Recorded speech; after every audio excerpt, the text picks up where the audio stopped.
Oh man, I can't hear anything.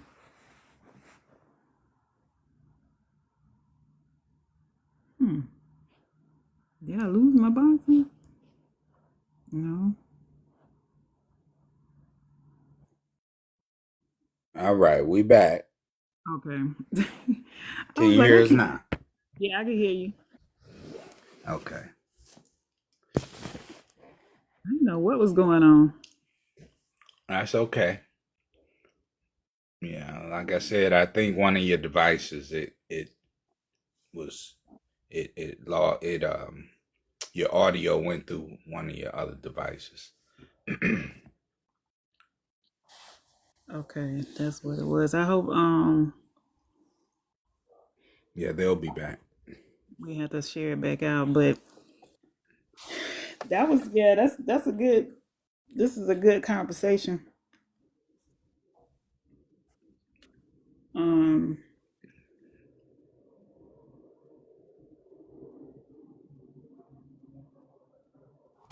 Hey Mike, welcome in. Let me share it back out.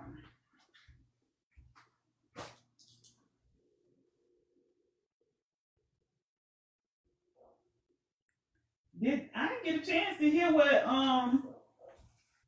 Dre was saying. Did you win? Oh, Dre said that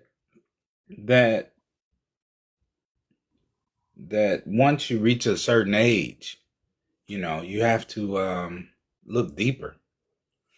Mm-hmm. Um, so so based on just her, she was speaking about herself, how she feel about potential ain't good enough. Right. Yeah, and then I see Janice said something about what if you um And Janice, yes, Janice was, yeah. hey Miss There's Bradley, Janice. welcome. She Thank you, just Janice. came back in. Share the live for me. Um, but yeah, but what she was saying, I think that a lot of women do that. Like if I feel safe in certain areas, then I mean because we got to think about it when we're in relationships, like especially in the beginning. Um, well, I guess because then we have to go into the topic about dating and courting and all of that. But just for conversation's sake, say for instance, you just starting to date somebody, are you immediately trying to make them feel safe, or are you just saying, "Hey, I'm just trying to get to know you. I'm not trying to make you." But I think that even to go out on, for me as a woman, I feel like even to go out on a date with somebody, I got to feel some type of safety. But however, Yes. there's no way to get all proponents of safety in when you're just getting to know somebody. You get what I'm saying? Yes. Um, first things first. First thing first is the setting, the environment. Right. Okay, we're just not meeting. Okay, at 11:30, meet me at the Starbucks. Mm-hmm. You know, Mm-hmm. not that our first interaction with each other is, hey, I'm gonna be at club so and so at Right. on this day. That's not a safe space When you for gotta, can you share it trying to to get to Drea? somebody. Are you Yeah. able to share it to Hmm. Drea? Okay. Yes, I am. I Viper think Mike, welcome in, brother man. Oh, there go fight. Mm. discussions, share your thought. Yes, AI. Our discussion of tonight is: do women go all in when a man makes when a man makes them feel safe, or when she senses to protect the potential of safety. And of course, we've been saying that there to go all in, you got the it can't be no potential. You get what I'm saying? Like, if I'm gonna go all in with somebody, I can't say, oh, he got potential. I got to have an assurance. You get what I'm saying? I don't Mm-hmm. know. Another thing, like, have you seen that video of the married lady, and it went viral? And she said that her and her husband still sleep in the same bed, but for a whole 2 weeks they didn't talk to each other. And maybe she didn't get, maybe I don't know what happened with that, but obviously she the responses was out of this world, because when the women started going in on her husband, she was like, no, he's not that type, blah, blah, blah, blah, blah, blah. But why would, you know what I'm saying? But then you got to understand, why would somebody come to an app to even put, I wouldn't even, why would you, unless y'all in on it together, because we know all kind of stuff go on for people to go viral. But my point is, there is no way that I would get with somebody who I think would be give me the silent treatment for 2 weeks. There is no way. Cause that's dangerous. You get what I'm saying? That silent treatment is That's dangerous. very that's very dangerous, because Yeah. that's how can I say it? That's whew, how It's a can I form of say it? That manipulation. there's a mental illness attached to that, Mm-hmm. because that person is really getting energy from Mm-hmm. watching you squirm, Yeah, and that's dangerous, it to be is. around anybody that feels comfortable If with, you try and talk, we're but not they going to aren't talk, heard, so you but become they want quiet. it. Mm-hmm. What if you try to talk but aren't heard? So you become, that's understood, but be not if you Mm-hmm. heard, but I'm, don't go 2 weeks. yeah, That's I'm not just, that's not healthy. it's not. I'm just Scott, welcome in. Thank you for coming. I don't know if this is your first time being here or whatnot, but I used to go live quite often. We would have these discussions. It's we deem it as a safe place. You know, everybody typically name their place. My place is Eaton Oasis.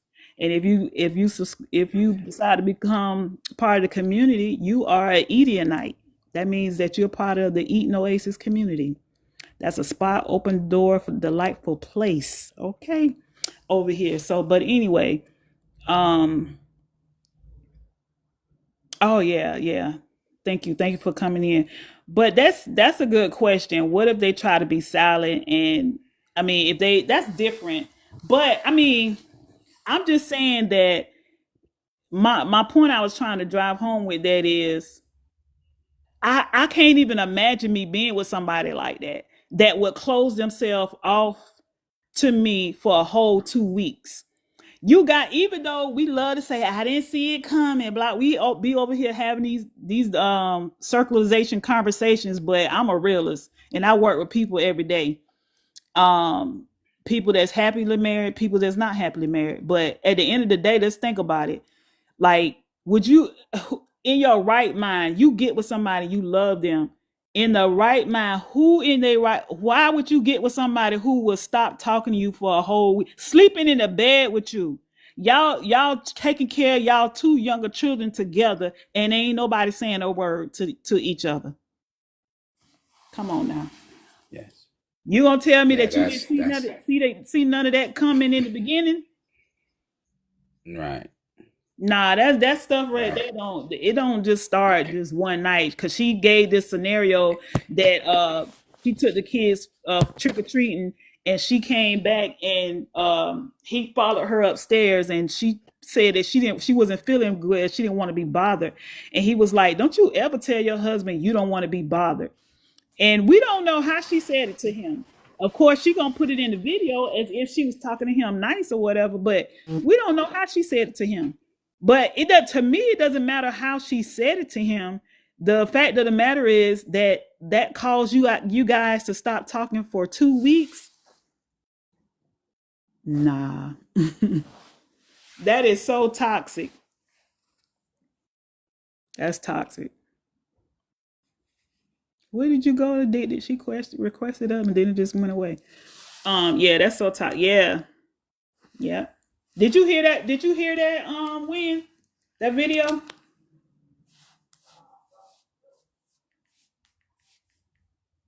What video? Did you the one I was just talking about? The lady that's going viral right now because they've been eating her behind up, and her husband on Because she came. said, Her, I her, heard you say something about went somewhere on went trick or treating. That's what you just said. yeah, in the video, she said that she went trick or treating. Let me see if I can find that husband. Yeah, and she came back. She said she felt nauseous, and he was like, she said she didn't want to be bothered. And I don't and then she said from then on, he was like, woman, don't ever tell me you don't want to be bothered. Let me see if I can. Okay. How long? See that's another. Whew. Right. So she met, let me see if I can. Often, yeah. Often we have to. You have to. Ooh, how can I say it? You have to understand it's I'm finna play it real quick so you can hear. It's not about cereal. It's not about okay. Halloween. It's not about a disagreement. Oh, wait a minute. That's somebody else talking about it. That ain't her. Well, her husband did a video. It's the fact that she came Let me see. on here. I said, The husband did a video. her husband hasn't spoken to you in 2 weeks. I look down, I read the word emperor. We're going to use a You know what I find hilarious? So you See, so many people don't been talking on this. still don't feel well. Cool beans. The next day, Okay, he got up. somebody. He said nothing to me. I said nothing to him. Cool beans. That Sunday he went to work. I went to go pick up one of my daughter's friends so she can have a play date. And when he was leaving, I was like, have a good day. Don't tell me to have a good day. You don't feel well. Cool beans. The next day, he got up. He said, Scar from the Lion King made a video. I haven't spoken to my husband in 2 weeks. And we still live in the same house and sleep in the same bed. I need y'all to pay very close attention to what this woman just described. It's not about cereal. It's not about Halloween. It's not about a disagreement. This is a pattern that I've seen as a woman, as a clinician, and someone who survived this very same dynamic in my marriage. I don't see the original, but you get the gist of it, right?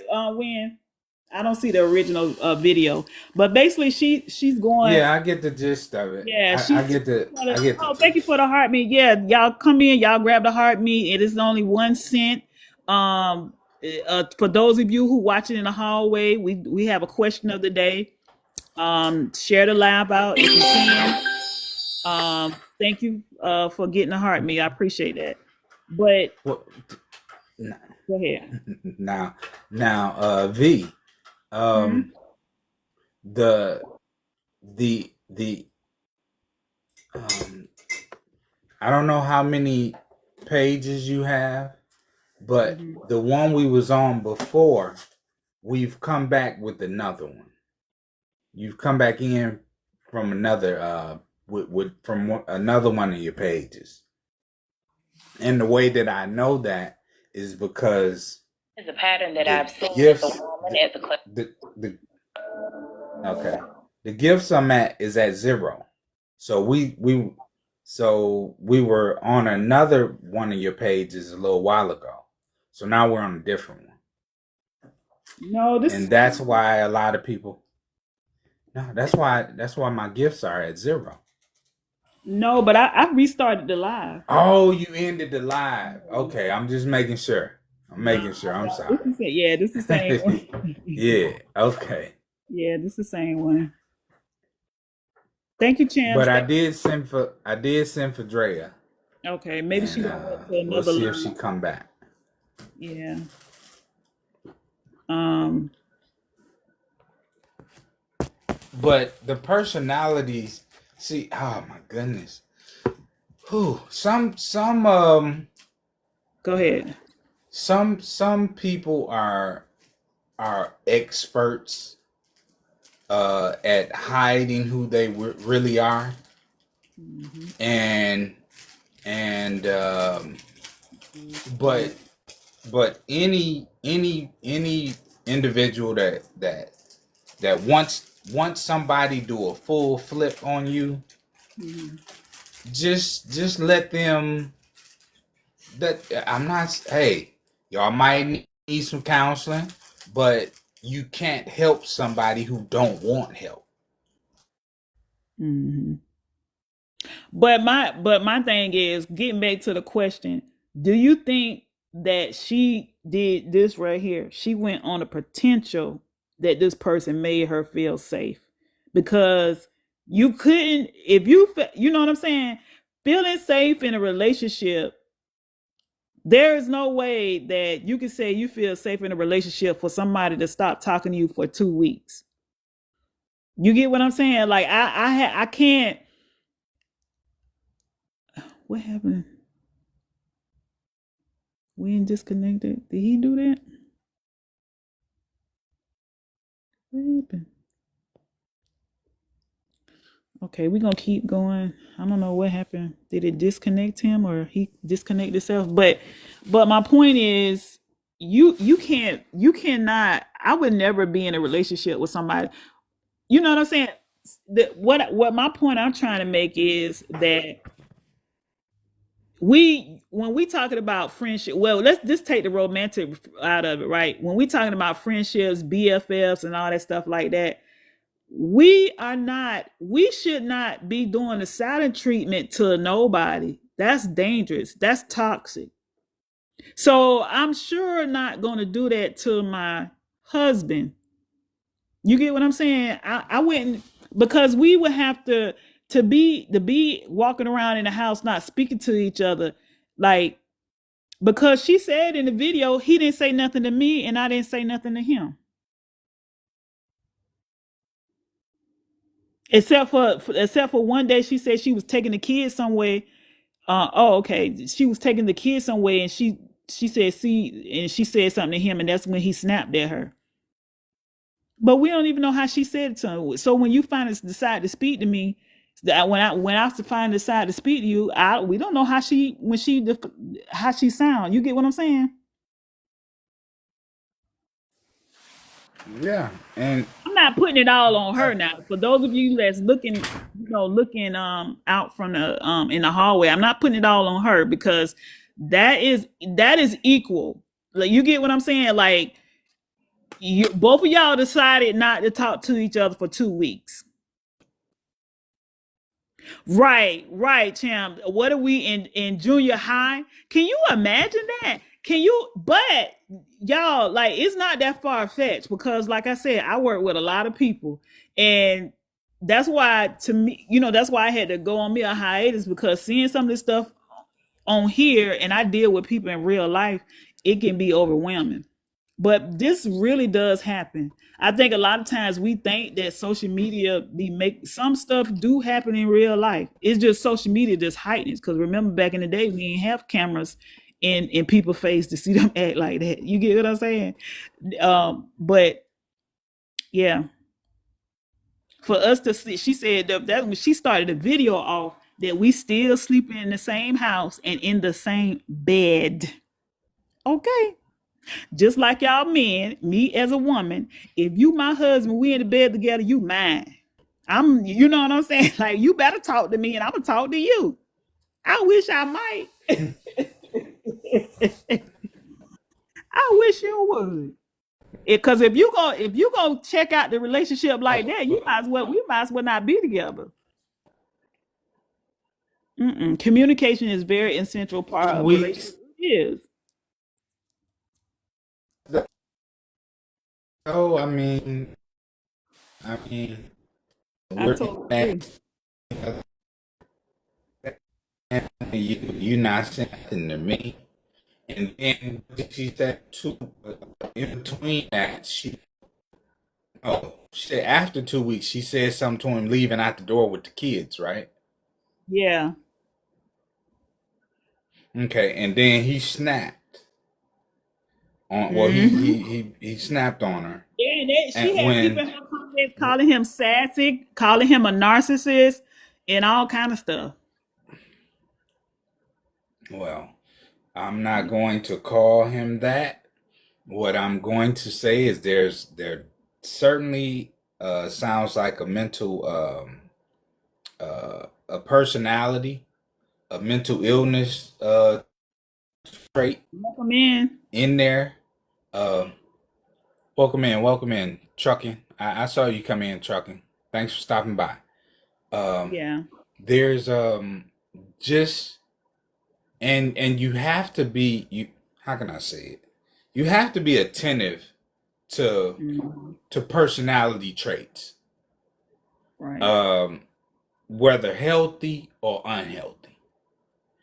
And once you see something that's you give praise to the healthy, and you have a conversation with concern dealing with the unhealthy.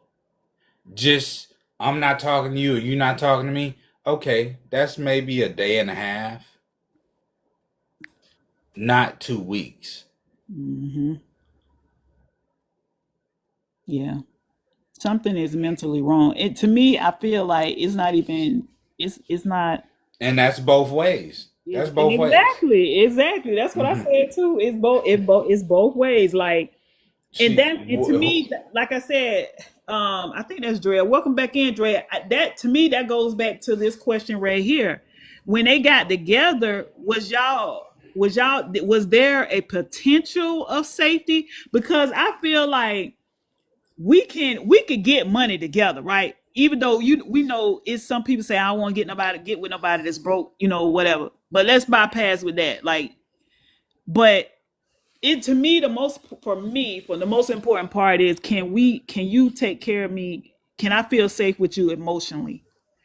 You know what I'm saying? And like, Hmm. and even I don't even agree with some of the comments because they was mostly going in on him. I mean, she the one who made the video, so I guess Hmm. it was supposed to be geared towards her. I, But then, go ahead. I would like to, you know, I, because there were children involved. Mhm. So with that, what was his relationship with the children? Because Hey, Ace. it, if I understand it correctly, the issue came about when the issue came about on Halloween night, which meant she probably was out with the kids or something. Hmm. And where was he? Was he out with them, or did he not? Because it sounds like he was craving attention, Yeah, it and does. she had spent all her day with the children for Halloween, Mhm. and or all her evening, or however it went. I don't know. I really would like I don't want to accuse him of being a certain personality when Right, that's not what it was. right. Because You know. but he did come on and make a video. How you guys doing? Oh. Want to hear that? I'm coming on here to address a video that my wife made. Apparently it went viral.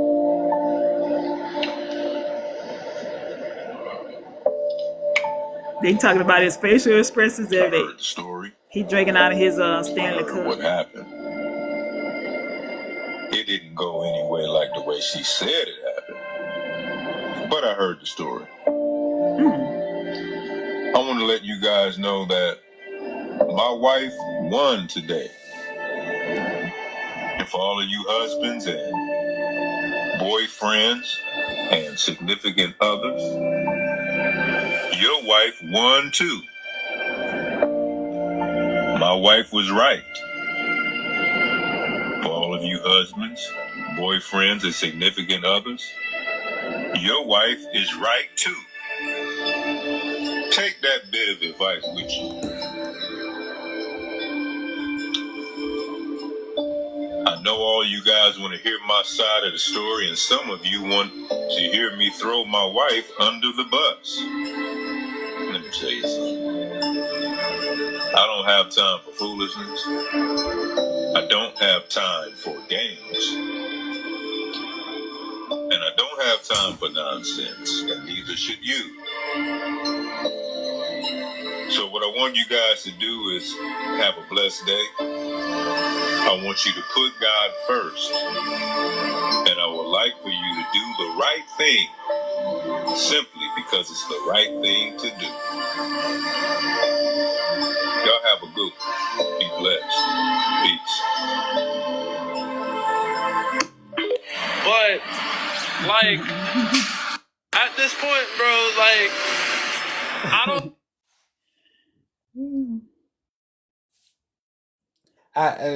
V, that was so cute. And now hearing what he said and how he said it. Oh man. Once again, with the climate and the environment that we live with, with how society is today. So many people out here in the world want to go viral, and they come up with all type of. And if you got somebody that's gonna assist you with stretching this thing out, that because it sounded like he was reading off a piece of paper. That sounded so scripted. His response was really no response. And to tell people that your wife won. Come on, man. That sounds so scripted that okay, we're gonna keep them we're gonna stretch it out and see how long we can be the talk, should I say. Because I'm done. I'm done with what I just heard from him. I'm done. He wants us to be done. So be done.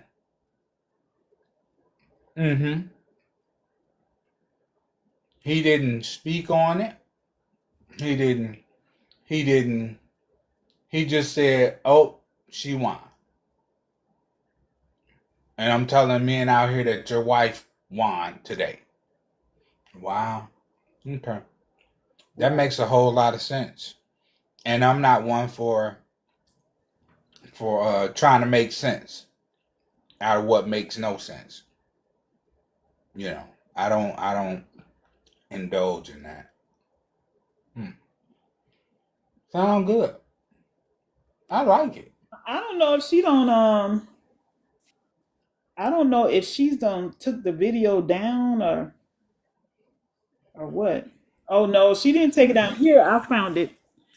Oh, that thing got 7 million views on it. And we still live in the same house. Okay, hold on. I haven't spoken to my husband in 2 weeks. And we still live in the same house and sleep in the same bed. Let me give you a backstory. So on Halloween, I went to work. I did not eat. I had patience. I worked 8 hours. The kids wanted to go trick-or-treating, so my husband and I went to his sister's house. I stayed in the car because I wasn't feeling well. I felt nauseous. I just really wasn't feeling well. We stayed for a little while. They got back in the car. He asked me, am I okay? I said, no, I'm not feeling well. I'm nauseous. I did not eat. He said, okay, we're going to get something to eat. I said, I think we should get cereal right now because that's the fastest thing. I don't want no fast food. We got the cereal. We came home. I was eating cereal. It still wasn't feeling well, so I came upstairs. He followed me upstairs, and he said, do you want me to leave you alone? And I said, yeah, leave me alone because I'm not feeling well. And this man said, you told your husband to leave you alone? You should never tell your husband. Excuse? Now, wait a minute. But why would she say it like that? You get what I'm saying? Like, I don't know. It got to be because I'm thinking if that's my friend, right? This is my friend. My husband got to be my friend. That's my best friend. That's my partner. So if my husband, if I'm not gonna, if he say, do you want me to leave you alone? I'm gonna say, not, no, it's not that. I'm just not feeling well. That's how I would say. You get what I'm saying? Like, let me lay down for a minute or whatever. I don't know how she said it, but how she telling it to us, I don't think I would have been saying it like that. It's me. I am not feeling well. I want you to leave me alone. He said, okay, I'm going to leave you alone. I'm going to leave you alone. I went downstairs because my daughter was upset that we didn't go trick-or-treating out here. He came downstairs. He said other things. I didn't say anything. Cool bean. I sat on the couch. He came upstairs and he locked the bedroom door. For that night, I slept on the couch because I'm not fighting and arguing with you. I still don't feel well. Cool beans. The next day, he got up. He said nothing to me. I said nothing to him. Cool beans. That Sunday, he went to work. I went to go pick up one of my daughter's friends so she could have a play date. And when he was leaving, I was like, have a good day. Don't tell me to have a good day. You don't mean that. You hate me. I said, no, I don't hate you. I love you. Give me a kiss. Hey, God, don't play I'm about not me. kissing you. Welcome Cool back in, beans. Dre. Ever since then, we have not talked. Am I wrong? Oh, let me not forget. I sent him a text message, which I'm going to put in here. I said, hey, I think we should have the conversation. He didn't had the conversation to clear the air. He didn't answer me back. Matter of fact, sorry, let me go back. He blocked me on every social media website.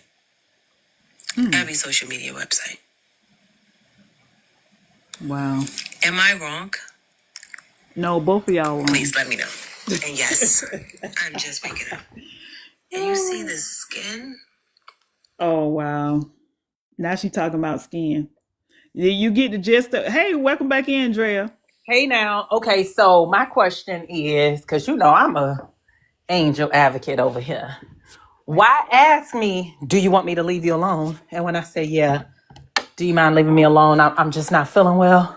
Why ask me that way and then get mad when I answer the question? Because it was a yes or no question. Yeah, I want you to leave me alone for right now. I don't feel good. But I mean, he asked the question, do you want me to leave you alone? And she was like, yeah, like just for right now, I'm just not feeling well. You asked the question. He should be mad at himself for asking the question that way. He should have said, baby, do you need anything? Right. No, I don't need anything. And then he would have been like, okay, well, I'm downstairs if you need me. Yeah. That would have been without her saying, leave me alone. Mm-hmm. But he asked the question, do you want me to leave you alone? Yeah, I want you to leave me alone. Let me tell y'all where my ears went up. My ears went up when she said, let me get a backstory. Okay. Now he know that she started her video off with, let her start with the backstory, right? So why would he come and give a rebuttal and not give the true backstory? Which what I heard when she explained it. Okay, let's say they went to his sister and she stayed out in the car. So why would she stay out in the car at his sister's house?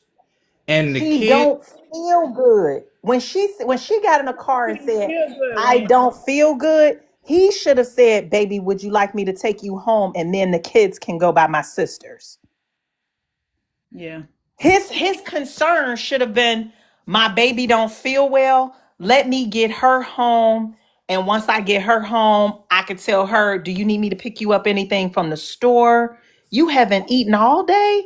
Well, let me get your cereal. I'm going to take you home to eat. And then the kids are going to run by my sisters. Now, Come on. exactly. And then guess what? That would have left her alone for a little while by herself. Yeah. Mm-hmm. there's a lot of dysfunction in there And that I heard that. miscommunication.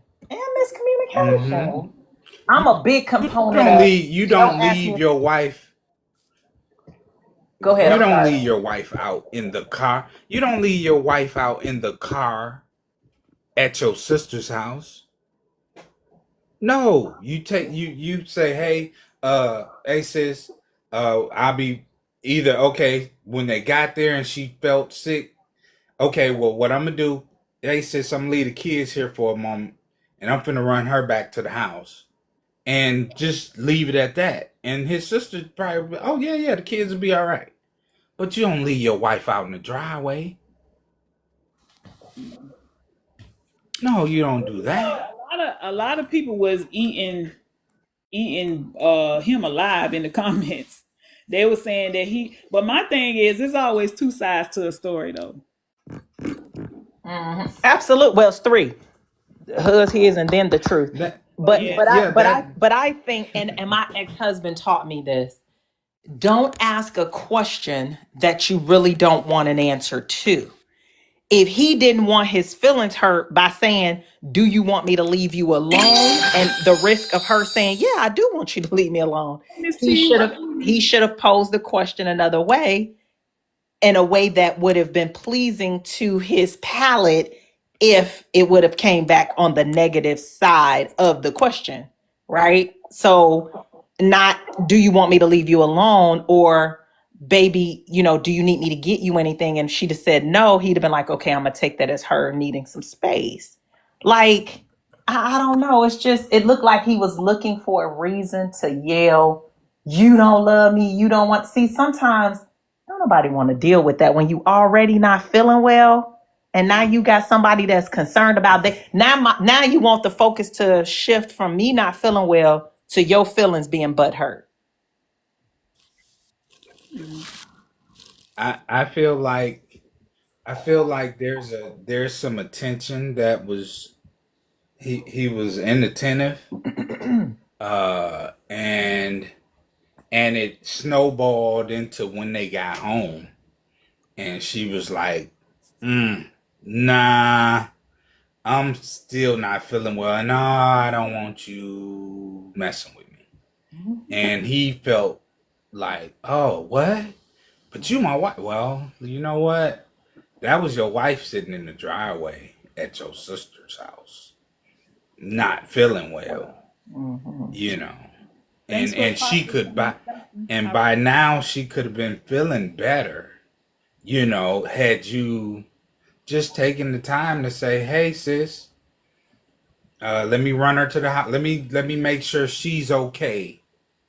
And the kids, I'll be right. I'll be back. I'm gonna run her to the house and do whatever she need to make her comfortable.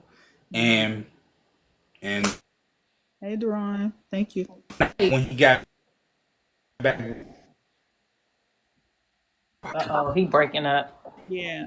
And two, depending on how family is, the sister might have been like, well, look, leave the kids here while you get her home and get her taken care of.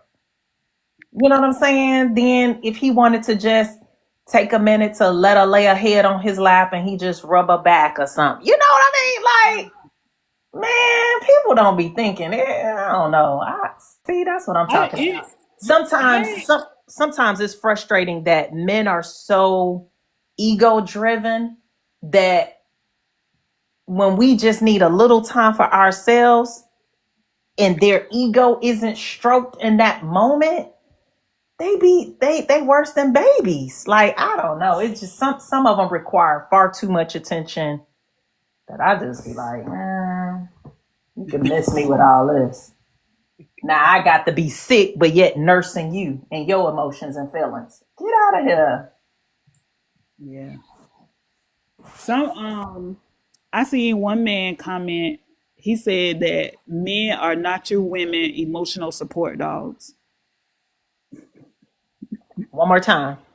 He said that men are not you women emotional support dogs. Men are not you women emotional support dogs. Well, then what Yep. are you? Oh Lord. Oh, Lord. And They was I'm they just been going, yeah, I'm they just been saying going in I'm on just him. saying from the perspective V is like I'm not trying to call him my support dog, but if a man knows that his needs are often met by physical and a woman, the way God made us, more emotional, if you're not there to lend your support to me emotionally, why are you here? You the one called yourself an emotional support dog. Okay, fine. But guess what? Some people got emotional support raccoons or emotional support gerbils. It could be anything. Some people got emotional support squeezy toys, whatever that thing is. It may carry a blanket like Lioness. But it's like your man is supposed to be there as your rock and your foundation for your a place where you can seek refuge and he had in his bosom your emotions. Right. No different than when you're that on the reverse for him.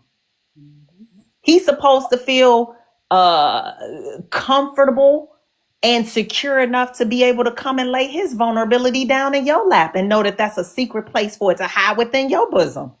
And if we not that for each other, then what you doing here? Right. That part. What you doing here? You the one want to call it an emotional support dog. Well, if that's the way you see it, I disagree. I respectfully disagree, sir. I didn't call you the dog. You called yourself that. But yes, you are supposed to be a resting place for my emotions. Who else should I run to? Because you're going to get mad as hell if I go talk to the man at work.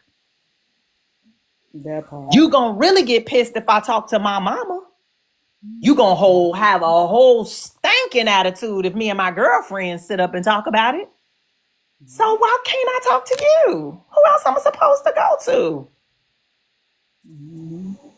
I don't be understanding these men. It's like, first they don't want you to tell the business of the home outside the home, but yet you have no place within the home to tell it. And it's like, yes, you could have your prayer time and you could go to God in your closet, but sometimes we need human interaction. Maybe he gonna pay $70 as your copay every time you go see your therapist. I don't know, but you gotta have some type of outlet. Somebody gotta hear it. I just can't imagine me being with somebody But that would think that would be a burden to them. You get what I'm saying? Exactly. Yeah. it's the trap. Oh man, dang, we Two, 3. No. Your service is nervous. Oh no. It's trembling. Right. Yeah, to me, like that, like we were saying earlier, that's dangerous. That silent treatment is dangerous. I'm not gonna say I ain't never did it, but it is dangerous to a relationship. Now here's the thing. It depends on, for me, it depends on why the silence, right? Right. If my reason to avoid confrontation and I don't want to call you the things you are in my head right now, I go silent. She said she ain't getting with it at all. It's the preferred method. I'm choosing this for you. But for how long though? How long are you willing to go with the silent treatment? Well, I can that's the see. thing. What I'm saying is if I'm doing this to protect your feelings, then I think it's within right for you to give me my moment to be silent. But what I don't want it to be is we can't still talk about what are we gonna eat for dinner, babe? What do you hey, I was supposed to be ironing your clothes for next week. You still haven't brought them up. I need to get your clothes ironed. Like I still should be able to interact with you, but right now talking about that thing, it's not a good time. You know, I can shut off the problem and the addressing of the problem, but not shutting off full communication. Right. Now that's smart. Okay, can y'all hear me now? Yeah, Yes. Oh God, yes. And it's so much better. Okay. You was about to say something? So, So what I was saying earlier is so often that somebody will pretend that, hey, I'm here to be your all and I want to be your all, to draw you away from your normal, that you know you normally go to your friend or your mom or your sister, you know, and have and confide in them with these things that help you have a healthy mental. And then a man will come into your life and pretend that he needs to be your all in all. And but those areas of your mental health that kept you healthy mentally, he'll allow you to confide in him for so long. Once he's had you cut all these other outlets off, then now he don't want to hear about all that. And he don't want you to tell anybody what you normally would have these discussions with these other people that would help you. Do you understand what I'm saying? Yeah. Only to watch you sit there and watch you fall apart because he don't want to hear it, or he's not giving you what he used to give you to assist you in that mental fog that you have. And it's just a recipe. It's a recipe that, how can I say it? He baited you in, and then you became a victim. Do y'all If that think makes he sense. ever felt safe in a relationship? Do we think whoever felt safe in the relationship? I guess Gwen can speak from a man perspective, but the way she's talking, do you think that because to come, we do know people come on here to get attention, but I mean, because she started backtracking real quick. When people was eating him up in the comments, she was saying he's not that type of man, and y'all thought y'all was doing something by sharing him the video, because they was calling him a narcissist. They said that he was acting sassy. I mean, to hear her telling the story, I'm like, did you even feel safe with this man in the first place? Mm. Mm. To be honest with you, it sounds she sounds like I said, just to go viral. It sounds very scripted. And then with his rebuttal, it sounds scripted, that it's not something that was real.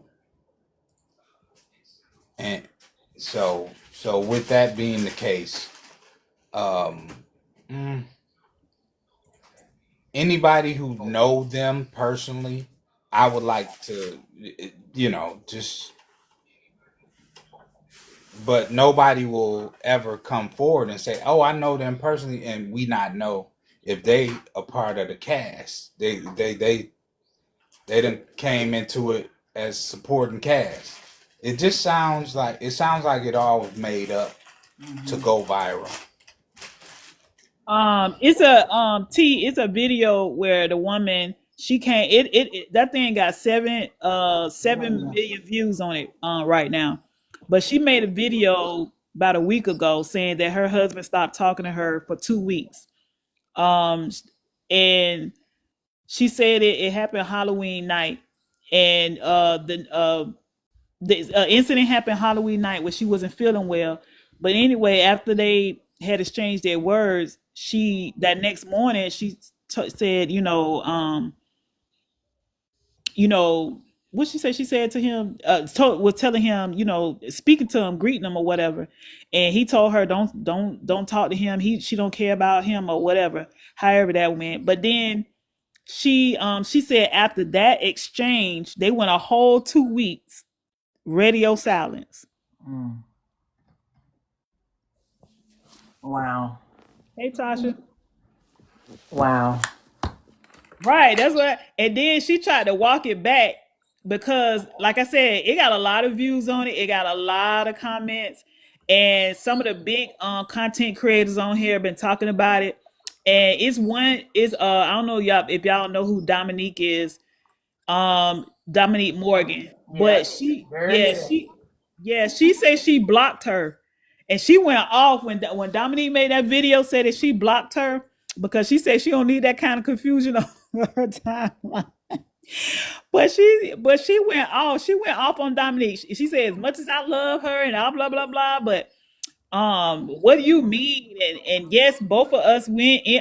Both of us was not because people was going in on her too. Because for me, that's how I look at it. Because you know me, the Libra, I'm gonna look at it from both ends. Like you toxic too. Because after he stops, I don't know. Like I just don't know. Like I for a whole 2 weeks, nah. Yeah. That's actually, yeah, because I think, Janice said, Wynn said he believed it was scripted. Janice said she believed that the lady video was scripted, but the man video was scripted, but the lady video was real. I kind of believe that her video was real too. I do too. It felt real. It felt real to me too. It felt real. Like, Now his, because they started talking about his. He went on her page because he has a TikTok, but he went on her page. That's I guess why I made some people. Well, it looked like I don't know where his.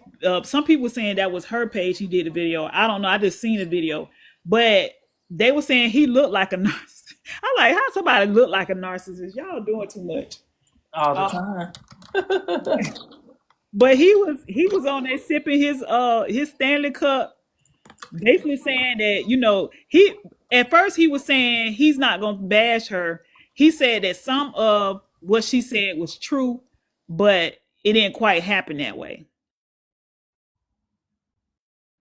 Yes, T. Marie, they experts. I agree that it wasn't their first rodeo. I believe that to me it's given that it don't happen before. And she was feeling some type of way and she came on here and expressed it.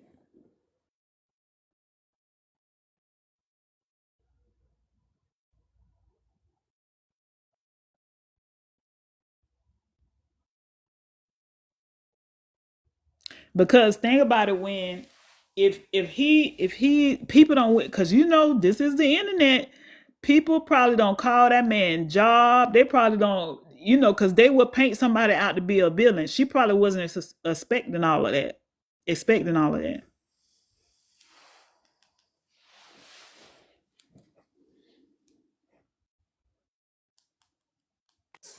There was no physical violence in the story. It's just simply all emotional abuse. Now we can't minimize that. Now we can't minimize the abuse because it was just emotional. Yeah, and I felt like because she needed just a little time to herself in that moment, he Right. then tried to punish her with silence. My ex did that. That is a sign of narcissism. Like, you know what I mean? Like, I know that's a word that's heavily thrown around, but it is definitely one of the traits. It's one of the You traits. using it in the right context. You definitely using it in the right context. And I agree with you. That narcissism word, it does it is used quite often. But that is, if you look up narcissism, that is one of the number one things that they do. Yeah. And I'm gonna be honest, if y'all go watch the video, I don't know if you've seen it, Dre. His demeanor in the video is like, I don't know, it's giving, yeah, I did that and what?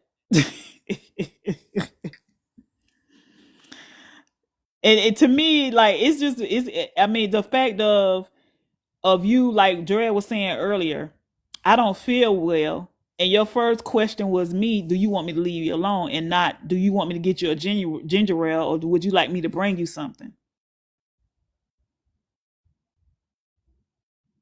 You get what I'm saying? They both sound perfect for one another. That's I'm gonna say that because there's question marks on the conduct of both uh, in my mind.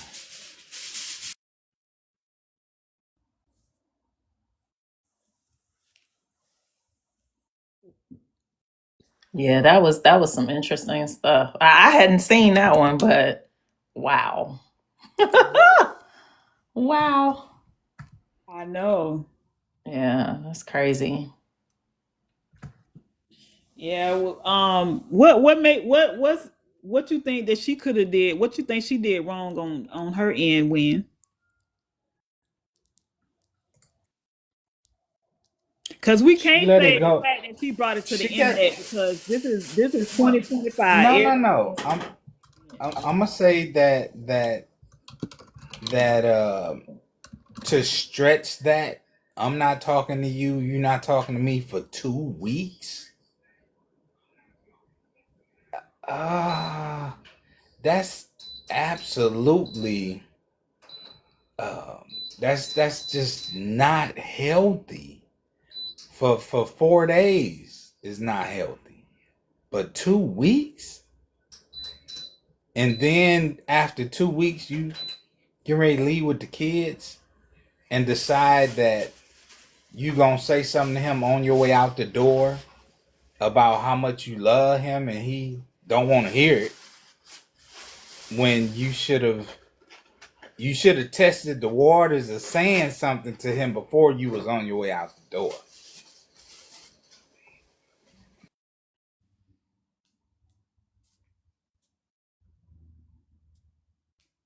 Yeah.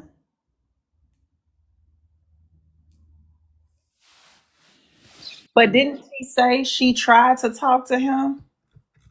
That first night after the incident from Halloween, she did. Yeah. So what,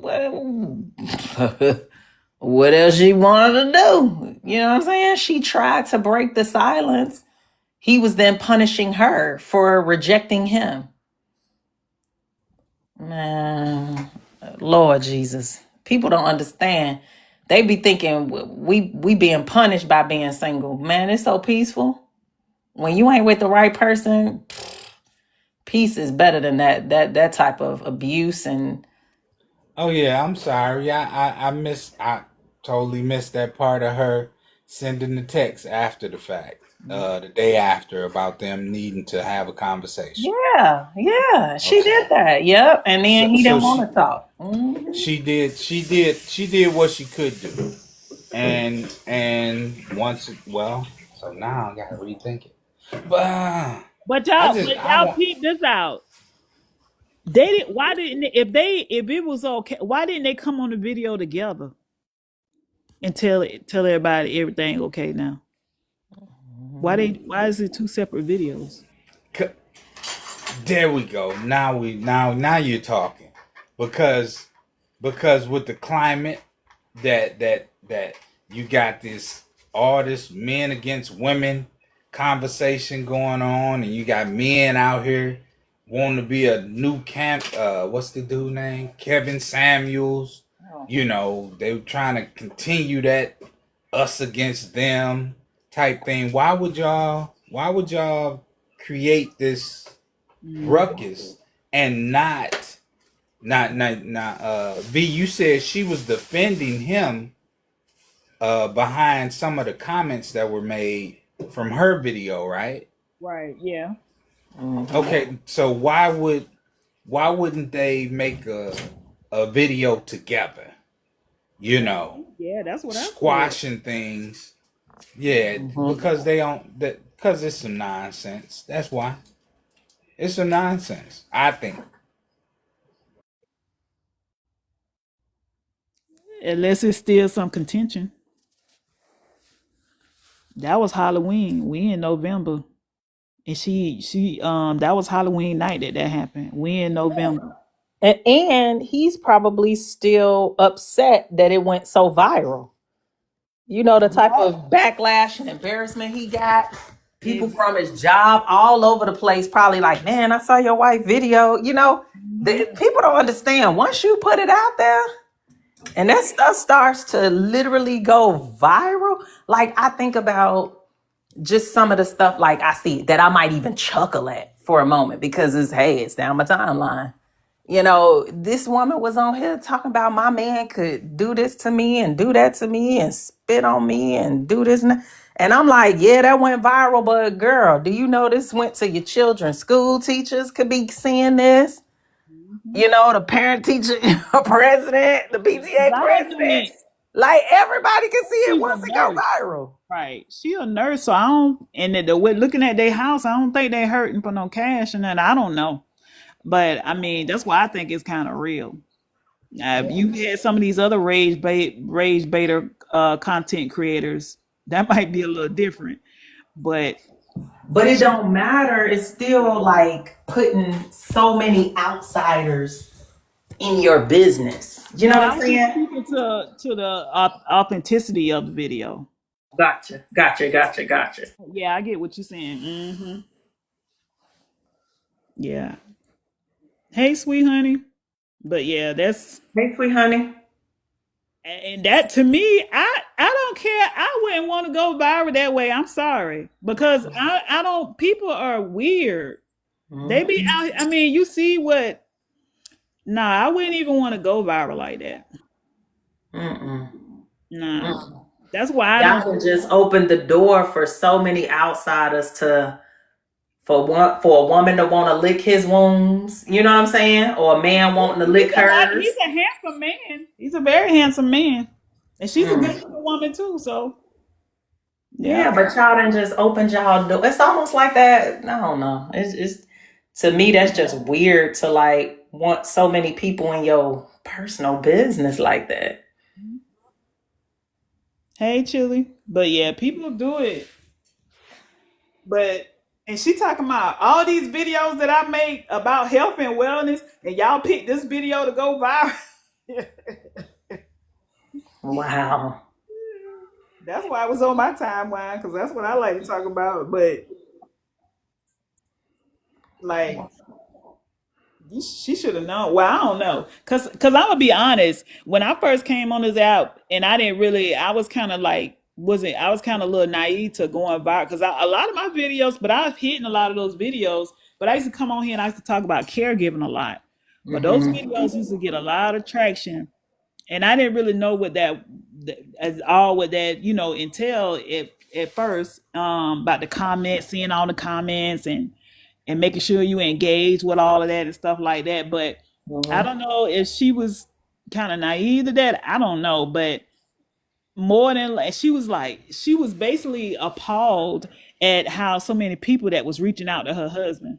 That's what I'm saying. You opened that door though. You opened that door for a woman to want him to like lay your head on my shoulders and you know, I pat you on the back, you know, because I know this could be difficult for you. I know this was embarrassing. I know this was like you could see a woman easily wanting to creep in and like I said, lick his wound. Yep. Hey, 6ix9ine. And I don't when Wynn first came in, Wynn told, because you know the topic, even going back to the topic, what we said, we was talking about the potential of a man making you feel safe. So they already know that he got the potential of not to make you feel safe, but they bypassing that. You know what I'm saying? That's even going back to our question. They bypassing that. If they feel like, hey, he did that to her, he might not do it to me. Well, they may be taking his side all the way around. Yeah. You know what I'm saying? He went in there to see if, you know, she just wanted his attention and she shunned him away. And how dare her, this handsome man wanted to give his wife some attention and she shooed him away like that. You know, I would never do you like that. You know, that old kind of stuff. Yeah. And then you got a man sitting there, he ready to creep in and be like, why would he even ask you a question like that, baby? I would have just came and rubbed your feet and rubbed your back and maybe made you try to feel better and got you some soup and some ginger ale and set it on the nightstand. Eat it if you want to. You know what I mean? Just they opened the door she opened the door, unfortunately. She opened the door to let all of that in. Mm-hmm. So now if he fall prey to some of this, this internet attention, it's gonna be all her fault. For real. Mm-hmm. Because you put it in the atmosphere and now look at what she done. Right. And we see it like I said, I was telling Wynn, I said I have to sometimes have to be careful with some of the stuff I talk about because I'm in so many people's business. But I had a client, her daughter met a guy on TikTok, and she left her current her current man to go move with this man in Florida in a whole nother state. And Wow. so when I tell you that stuff happens, so what my point is, people do see people on here and they prey on them. And she was having a situation, and that she was frequently this person panel. I don't know who they are. I just know what my client, told her. I didn't try to look them up and nothing like that. But yeah, she said that the guy, they would come having, because she don't do social media, but she was saying they would come have these talking sessions, but she talking about a panel. And Mm-hmm. she said she had never met him or nothing, but after telling her, what her and her man was going through at the time, he told her to come on down there. Said she packed up and went on and moved down there. So Wow. it is done, and it kind of wrecked her because the guy that she was with, he just lost both his parents. Oh So, man. and the child that they had together, that's his only child. So she was just like trying to, but she was even educating me on some of the laws in our state, because she said even when you're not married, he has no right to their child, um unless he go to court and get partial custody. Wait a minute. She wasn't married to the guy she was with.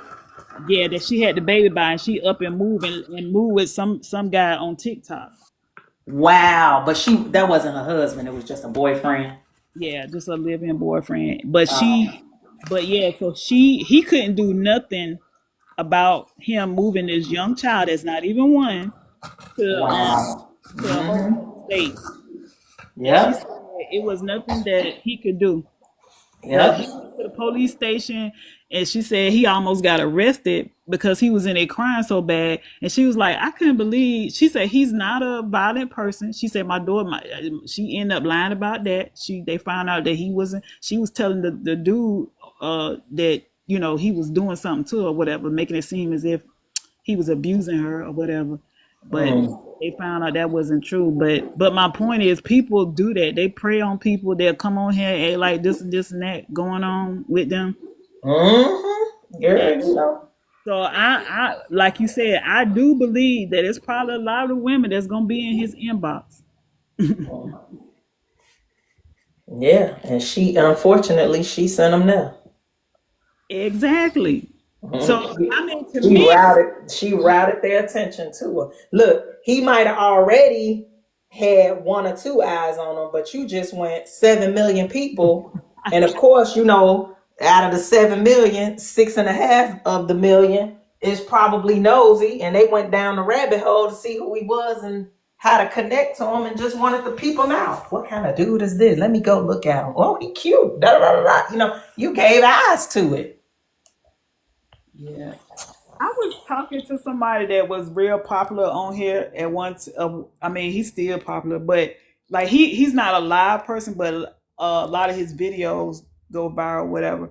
But he was showing me his inbox, and the thing about it, like the women is, I mean, I'm 52, but at the end of the day, like it's wild. I hear about it, but to see some of the stuff that women do or say, and I'm like, is you know it's real because you're looking at it. But I don't know if I can come that strong at no man like that. Mm-mm, no. It's funny that you say that because I got a friend in Chicago, and he and I were just recently talking, and he was saying, I'm just not used to women being so aggressive. And I said, what you mean? And he's in Chicago. And he said, I mean, they aggressive, Dre. And I said, well, what you mean aggressive? He said he went out one night. He said the lady literally grabbed him by his arm and said to him, where you going, yellow bone? And this, that, and the other. And look, when you come back from the restroom, what you drinking? I want to have your drink ready for you. I ain't gonna have the bartender bring it to you until you get back in your seat. But da da da da da. And don't leave here before giving me your number. He was like, he felt like that was a man's move. I said, what? He was like, they aggressive. I said, oh, wow. I could never. Yeah, I'm too shy to shoot my shot. Remember, we done had these conversations. yeah. I'll say hello to you, but to be that aggressive to you like that, and even like for my birthday, I went to California to Napa Valley, and it to me that was kind of like I never been in California before, but we talk about the different cultures in different countries, but it's also different cultures in different states too. But a lot of the women there were very aggressive. Wow. Yeah, like Not I. I'm not. me either. I ain't built like that. I ain't built to shoot my shot. I admire women that I mean, can, you but I'm got to just be. not built like that. I'm not gonna never say never, but you got to be really. I got to really, really be feeling you to do that. Like I don't know. It got to be some type of potential of me thinking that you feeling me as well. You know what I'm saying? Like because I'm gonna be honest. It's only one person that I don't know who shot they shot first, but like the chemistry was so intense. I don't even know. I mean, we was just literally we equally was flirting with each other. Like so, I don't know. I don't know. It depends. I don't even know who shot this shot. But yeah, but me just flat out coming up to you like that, no, I'm not gonna do it. I know. Babe. So what you saying is shots were fired, though. Yeah, shots were fired. I don't know who shot him first, but but even like I was having a conversation with a guy that's even from from another country background and everything, and he said the same thing that Drea said her friend said, and he was Islamic, and he said that the women are aggressive, and guess what else he said? Don't he said it now, but we see it all over social media. And he's not on social media. He said he see it when he go out because he's single. And he said he see it when he go out. He said that the men act more effeminate now. He said when he out at the bars in the nightlife, he said it be men asking the women to buy them a drink. Mm-hmm. They so sassy, and then when you No. I believe it. I actually believe it. I believe that. and when you call them on stuff like that, they be so like And, offended or hurt. But it's like that's what you up to like. I recall when I recall like in the '80s. In the '80s, a lot of guys were in competition with getting a sugar mama. You know, um, so a lot of the things that women once did with trying to get with a man and figure out how much money he got and if how many just a lot of things that women used to do, men were doing, and to this day they're still doing that. with having all these conversations about, well, my girl, she's a nurse, and she make this much money, and things that's female conversation to me, but I recall, like I said, when I in the 80s, I had a group, in the 80s, a lot of guys started all that. Well, I'm not gonna say started because it probably started before the 80s. Thanks for But the gift. when Thank I when I began getting older, I was paying attention to what I didn't want, how I didn't want to be, and those that thought that was the thing to do, nah, not me. I'm not. I'm not sitting around looking to see how much she make, how much she can spend on me. It's a lot of men out here like that. You know, female traits. Female traits. Opportunist. Hmm. Hey, Candy, thank you for the gifts. Opportunist. They're, like they say, they got a lot of homosexuals out here. They're just looking for a place to live. They going from house to house, and just need a place to stay. So they play on a woman's sympathy and her heartstrings and the fact that she been single, and man, they be shooing their little ways in. Hey, Dre, all of a sudden, uh, yeah, I had a roommate that I was living with, and he decided he wasn't gonna pay the rent this month, and I tried, but we just got put out the apartment. But he only met you 3 weeks ago. Mm-hmm. You know. I get, and this is probably bad of me, but maybe it's just because my eyes are so wide open. But I don't like for men to start out the gate like, you exchange numbers to text or however you do it. And the second or third, the second day, or let's just say you met him tonight, and then tomorrow he's, hey baby, how you doing? Or hey sweetheart, how you doing? And girl, I'm gonna marry you and all that. They be love bombing so quick. I be like, Negro probably ain't got no place to live. He trying to find somewhere to move. Like I start already sizing them up. I don't like that. My name Drea, just Drea, just Drea. That's it. No, nothing else. I don't need nothing else extra right now. Getting And to know you. casual conversation that has nothing to do with money.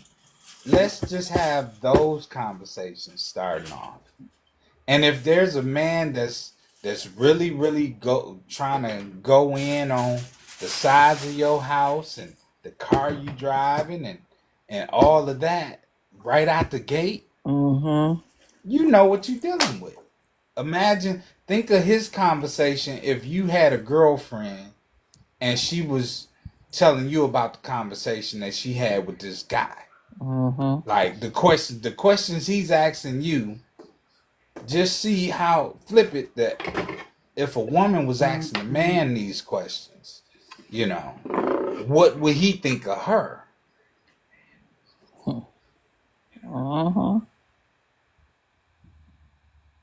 Yeah. Or, the minute you meet somebody, you telling them, oh, I got this going on, I got that going on. You know what I'm saying? Mm-hmm. And, soon as you start complaining about, this bill, that bill, or something come up, he thinking you finna ask him for some money. So he started thinking like, oh Lord, here we go. She getting ready to ask me. Drea, what one of my clients, her daughter told me, real beautiful lady. Matter of fact, it's funny Hey, that hi you Rod. remind me of each other. Very smart, very intelligent. So she was saying that her last date, she said the guy flew out from California to SC, right? Hey, Hot Rod. And she said he first of all he catfished her. He didn't look like what she he had in his photos or whatever. And when he got there, she said she was asking him. No, she was let. She said she told him that we can go get go get drinks or whatever. But she said after that they she was gonna go because she had some work to do. But she said he switched up, and then she said she already said we just getting to know each other, blah blah blah. And so he told her, he said, so if it's like that, then he said that you pay for, I pay for the table, and you pay for the drink. I pay for the table. Mm-hmm. What do you mean by I pay for the table? I think they went out somewhere or whatever. They had, I guess they had a plan going or whatever, an itinerary in the beginning. Mm-hmm. And and then she said when he first came, they went to the store, and they went to Bath and Body Works, and she said he came up to the register and he paid for it. So but she said she you know reiterated, it's not gonna be none of that or whatever. And then so that's when he said, hey, you pay for the drinks and I pay for the table or whatever.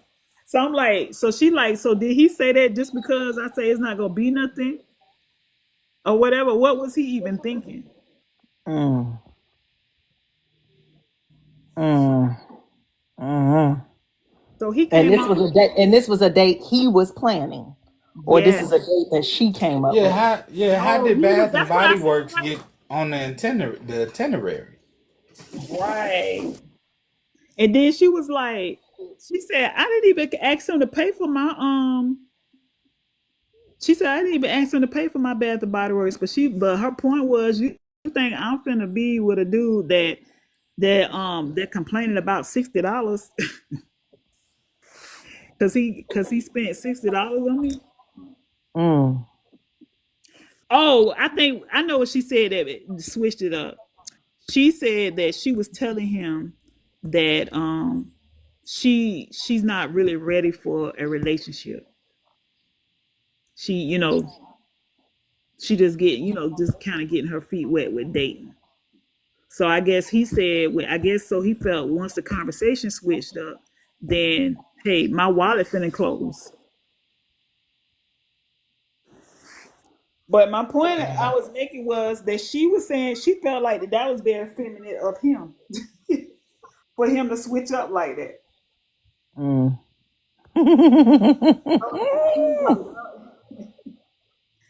I mean, but I don't know. But she said when he got off the plane, he didn't look like what she thought. But would you still would have went on with the date, even though you wasn't really feeling him like that? Did you say stepped off a plane? Yeah, stepped off the plane. Okay, so he flew into some place not knowing what this woman looked like. So no FaceTime or Google No, no, Meet. no. Well, yeah, she said they did FaceTime, but she said she talking about Miss Veronica talking about that belly looked like what? How she say that thing? I forgot what she said about his belly, but she's she a California girl. You know how they are very Mm-hmm, mm-hmm, so. But whatever his belly was, she was like, yeah, his face card. She's like his appearance had declined. Like it just, yeah. She said it didn't look nothing like. She said they did FaceTime or whatever, but I guess he just kept it on the face or whatever. I don't know.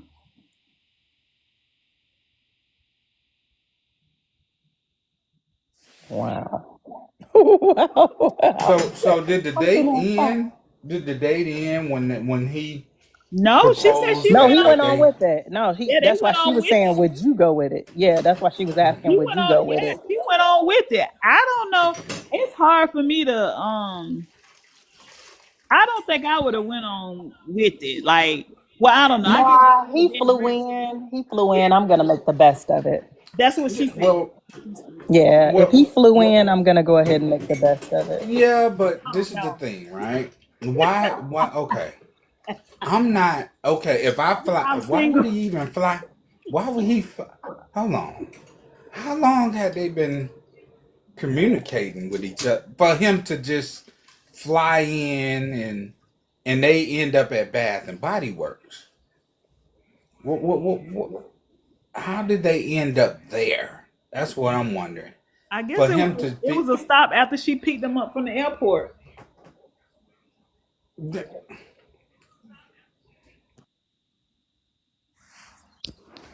Wow.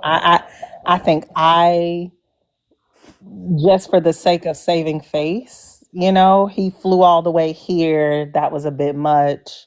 Mhm. Um, well, it's like, let's just go and enjoy the okay, night. okay. And This is my thought. This is my thought, Rick. I'm sorry, Drea, but this is my thought. Um, how? Okay. Like, had they ended up at Victoria's Secret, that's an intimate setting. Bath and Body Works is not exotic, but but hey, this is the fragrances, like the scents and the all the stuff the, that she gonna put on her body to smell good. And come on now, that's you gon' no, you don't bring a wolf into a in yeah, in there with the sheep and wonder why he drooling. And she's a very beautiful woman. Like mhm. she like I said, she a California girl. I don't know, cause one of my colleagues talking about she done had that body done. I don't look at people like that. I see she talking about ain't nowhere in the world somebody 49 years old got a flat stomach like that and all those curves. Me, I don't. It don't matter. Like she's a beautiful lady, and so my thing is, I don't know if I would have. I don't know. I feel like she might have, if go continuing with it, might have led him on a little bit. I don't know. I don't know if I would have, but she went on through with the date though. She went on through with it because he came for the weekend. She went on Yeah. through. Yeah. But did she stay with him like in a hotel? Or they just met up every day? They just met up every day. Yeah, I would have probably still been, his guest for the like he'd have still been my guest for the weekend. Listen. If we end up at Bath and Body Works, and I just got off the Wait a minute, plane, Win. I and I'm know you here, ain't stuck on no darn Bath and and Body Works. Cut it I'm out. here for the weekend. I'm here for the weekend, and you want all to smell good on your body, and I'm here for the weekend, and we end up at Bath and Body Works, and you look good, and I'm at Bath and Body Works with you. Uh, man, what are we doing? I'm gonna get that understanding. Quick, Well, you know what? quick. Win probably speaking from him. So you would have switched up like that too. You would have stopped because in No, the no, no. beginning. I don't. I've never. No, no, no. I've never like made it seem like I'm buying something or somebody owe me something because I bought. Right. But I'm gonna get the understanding of, hey, you want me? You want to know how do this smell on me? Huh? Mhm. We. I'm not even trying to. No, no. If that's not why I'm here, if I'm just here to get to know you, we don't need to be at Bath and Body Works. I'm gonna be outside while you do your shopping. Yeah. Because That's she how that's said gonna he go. came into the store where she was and paid for her stuff. She did say that because she said it wasn't like, hey, let's go to Bath and Body Works. He came in there and but yeah. But my thing is, if you coming for a weekend, is it already established? Hey, I'm gonna be taking care of everything. But as soon as if I say, oh, I'm not really looking for no, steady relationship now, is you pay for this and I pay for that. Like to me, I'm gonna be honest, that would have been a turn off to me. Even though I could pay for my own stuff, if we had already established, hey, I got this, I got that, but then while we having this conversation, you say, hey, you pay for this and then I pay for that. I think they were supposed to be going to see a show or something like that. I don't know. But Yeah, that's If they to went, me. if they went to the improv, then the table costs and then the drinks cost. So if because you have to purchase like so many items, Mhm. so if you have to pay for the table and you have to pay for your drinks. So if he said to her, "Hey, I pay for the table and you pay for the drinks," I can see that. Mhm. Yeah, that's. Ooh, I'm just. I don't. I'm thinking of That's how I would. fine for me, but it's just the switch up for me. Go ahead, Drea. Go ahead. Yeah, no. That's what I'm saying. It's like you meeting a person, you talking to them, you guys have had multiple conversations. This then led to, hey, I'm gonna fly in to come visit you. Y'all have probably had some FaceTime interaction, and then they get there and you turned off. Wow, wow, wow. But I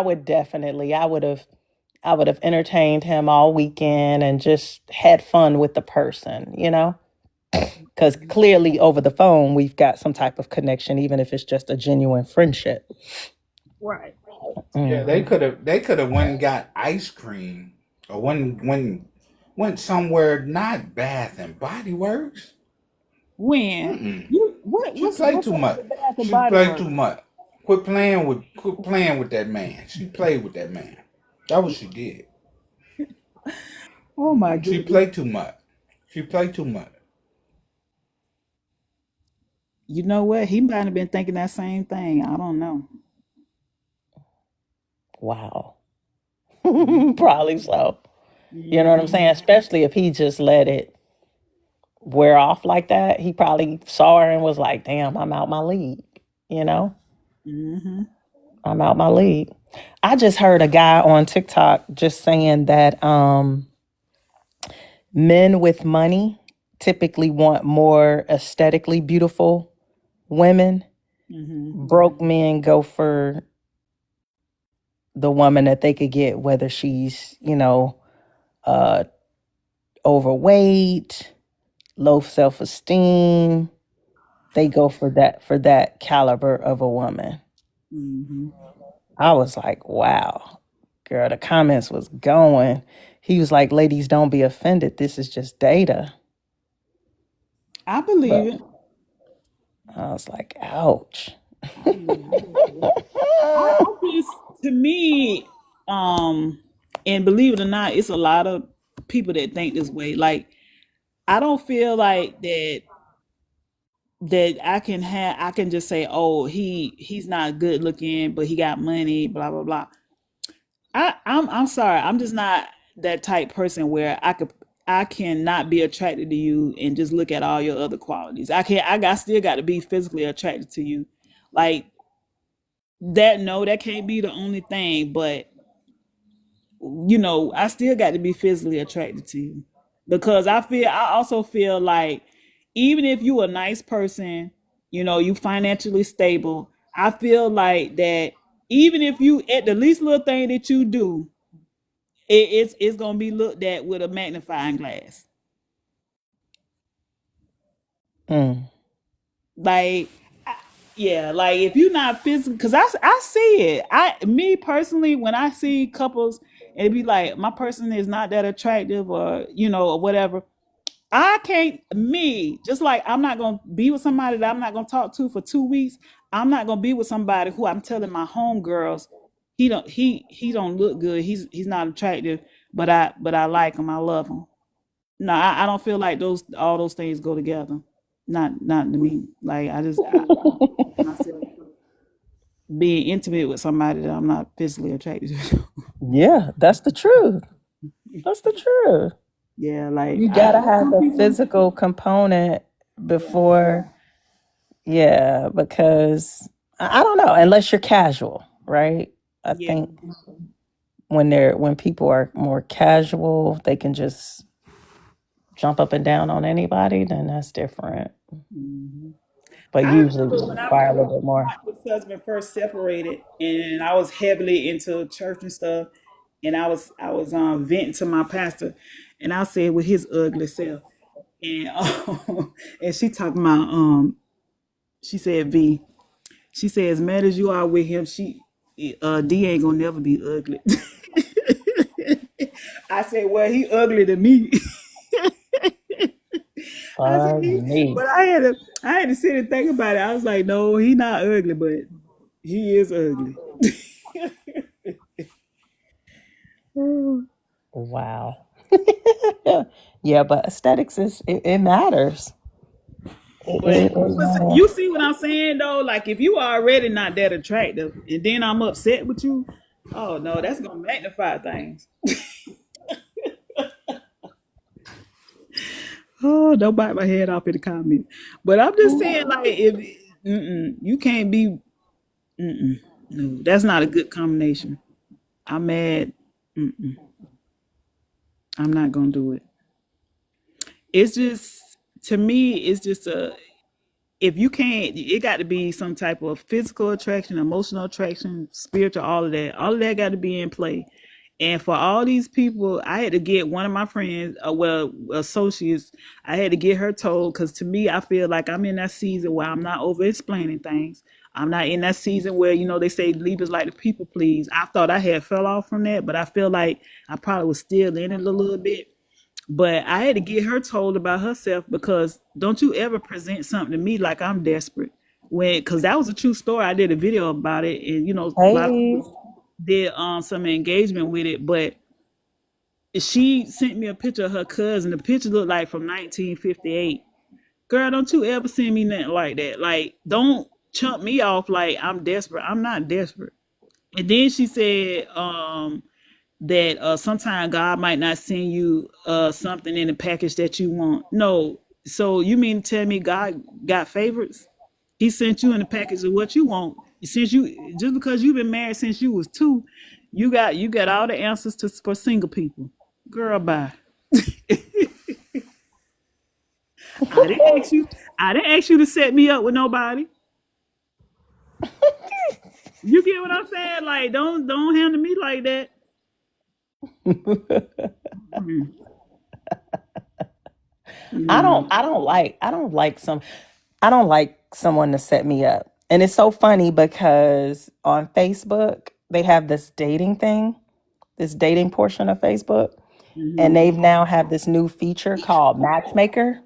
Mm-hmm. And Matchmaker is where you give them your friend's page. They send your friend a message, and your friend goes through candidates and swipe for you. Hey, Big E's, welcome in. I would not.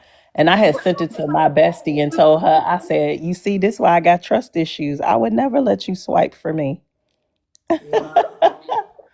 She was like, why not? I think it would be so much fun. And I'm like, no, I don't. Yeah. I know about Facebook I dating. got I got I got a question.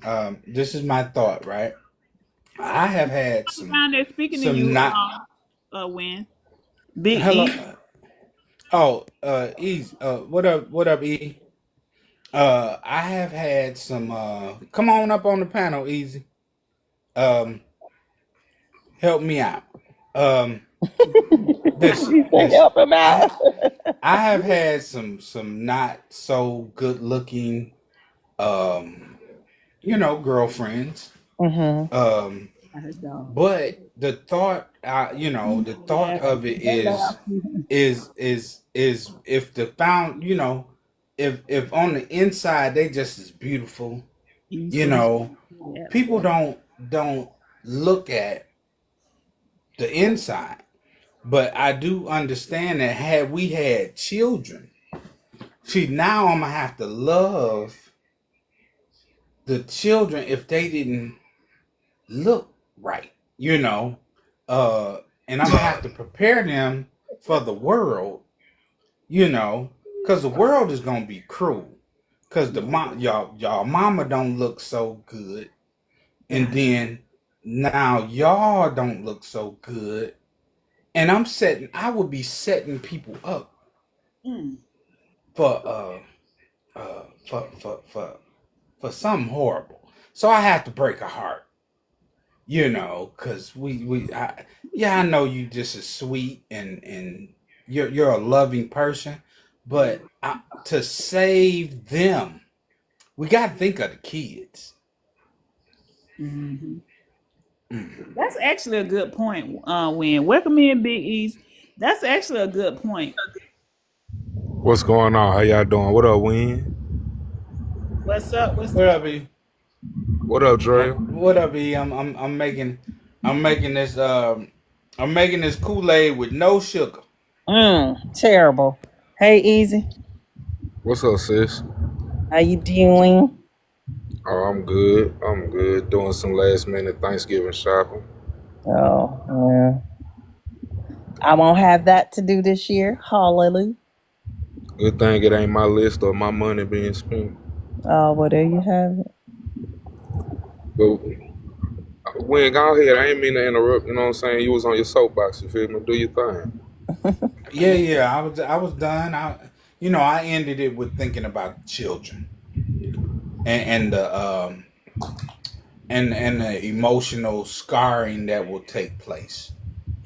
But if it ever happened, then I would have been ready for it. I have a friend of mine who ended up with some grandkids that he married the mother, and her daughters had kids, and that he loved them little kids, and a few of them didn't look so well. So those were the ones that Yeah. he spent time telling them how beautiful they were. But I don't know what if it helped or hurt, because sooner or later there was going to be a reality check. Mhm. And if he's been grooming them to think that, hey, you the most beautiful, you the most beautiful, you the most and then she get to the fifth grade, and now everybody's saying she not that. But I wonder how that worked out. I gotta ask him. But here's my question: isn't beauty in the eye of the beholder? What you may find aesthetically beautiful, Easy may be like, yeah, nah, go ahead, bro. That's on you. You good?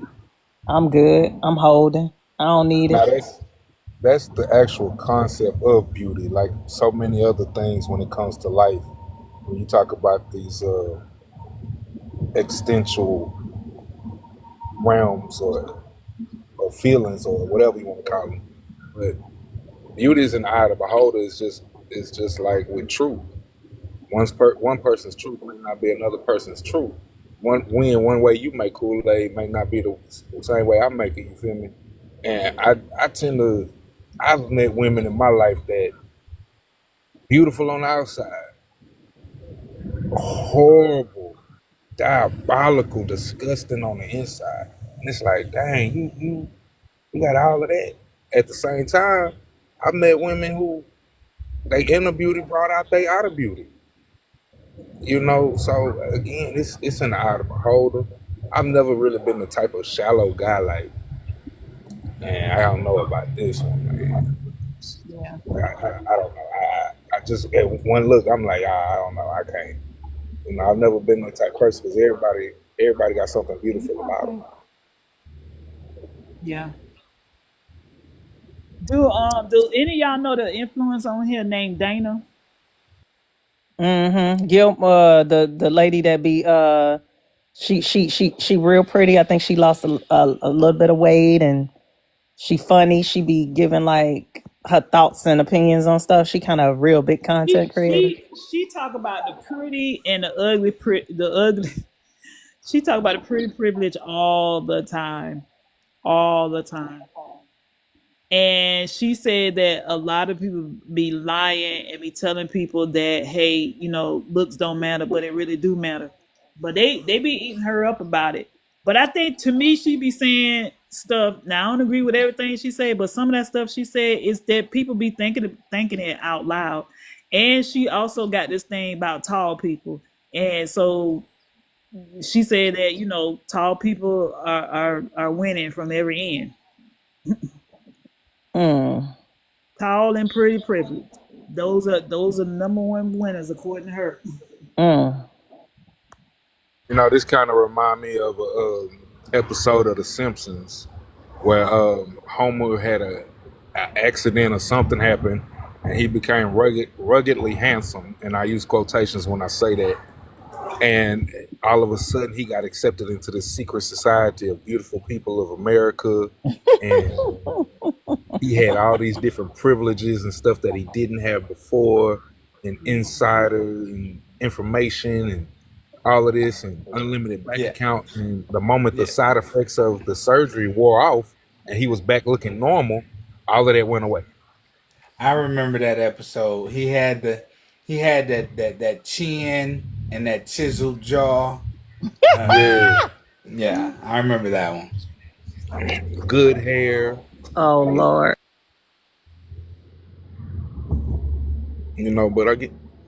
But you got shallow. You realize you got in 2025, you still got shallow people walking Yeah. around and solely being with someone because of how they look or how they dress. And it's like at the end of the day, beauty fades. Absolutely. From dust we came. From dust we came. From dust we shall go. That can't be your main component. You get what I'm saying? Like, Now, For now a lot I'm of people, gonna that say is. this. but she said, I'm but gonna she do when I do hear her talk. Excuse me, but when go she ahead. do talk, she said that's why she's single, and she's 38 years old. She said she's been single for the last 5 years, and she said that if she stays single, whoop de do. But she said if the person don't, if he's not good looking, have a nice body, and got all the things that he got to have all of that for her. Like, It sounds like she's dating without knowing her wants and the difference between her no, she's wants and not needs. dating. She's When it not comes, dating at all. She's not dating. That's what she says. She's not dating. oh, So the thing for me is beauty will catch my attention, but your substance is what'll hold it. Cause you could be fine as all get out, but if you ain't got no conversation, or I feel like I'm dragging conversation out of you, or you constantly talking about something that's irrelevant, like sex appeal and all of that, I'll be turned off quick. Like, yeah. Same girl, she agree with all of that, but she's saying she ain't even gonna talk to you if you don't look good. Like even if you look good, she still say that you got to be substance, you got to be intelligent and all that stuff like that. But she said even if you don't look good to her, she's not gonna talk to you. Oh wow. I mean, yeah, I mean, think about it. You got some guys that, he might be across the room eyeing you down and you looking at him like, no, sir. No, sir.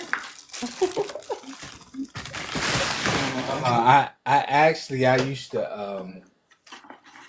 what was that? How to Be a Player, the movie. Um, I used to pick out the insecure women in the room and and have a good time with them. And by the end of the night, all those that thought they was all that, they be trying to get with me. Cause how you gonna kick it with them and they thinking that they the baddest thing in the room. So by the end of the night, they're trying to talk to me. Because I've had a wonderful time with the people that wasn't in their group. Or the one chick that they brought because they thought they was the bad ones at the table. Yeah, her right there. Yeah, no, not you. Her. Yeah, come on, let's dance. And by the end of the night, I've had a good time, but not absolutely using these women, but at the same time having a good time. And then at the end of the night, it's gonna be some of the ones that thought they were the baddest ones in there that's gonna be trying to have a conversation. Yeah. Mm-hmm. That go back to originally Dre when we first started talking about the question.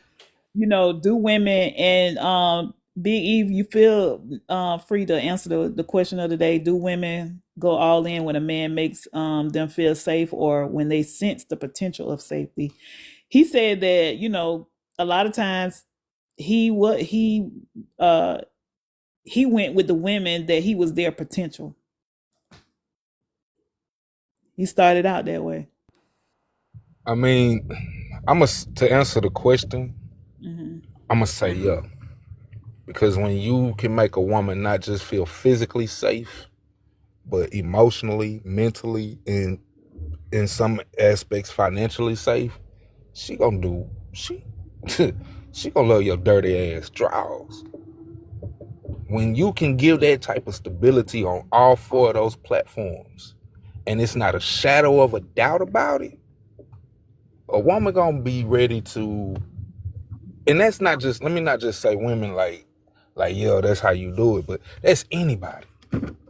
If for me, if as a man, if I'm safe with you mentally and emotionally, I'm open to doing more for you on other levels. I'm open because you let me know, okay, my guard is good to have my guard down. It's all right to have my guard down. I can open up and be vulnerable with her. Cool. All right, cool. And it's the same thing with a woman. If a man can't mentally provide that safe space or that vulnerable closet, so to speak, where she can come to you in the darkest, hardest times she's going through, you ain't doing nothing but serving the problem and not the solution. Right. I tell my closest friends and family all the time, when you come to me, I'm gonna ask questions because I'm trying to come up with the proper solution. Don't come to me if you don't want a proper solution to whatever you're dealing with or some good advice to whatever you're dealing with, because at the end of the day, if I'm not giving you the advice or helping you come up with a solution, I'm just adding on to the problem. Yeah. And you won't that's the kind of safety net you want in a relationship.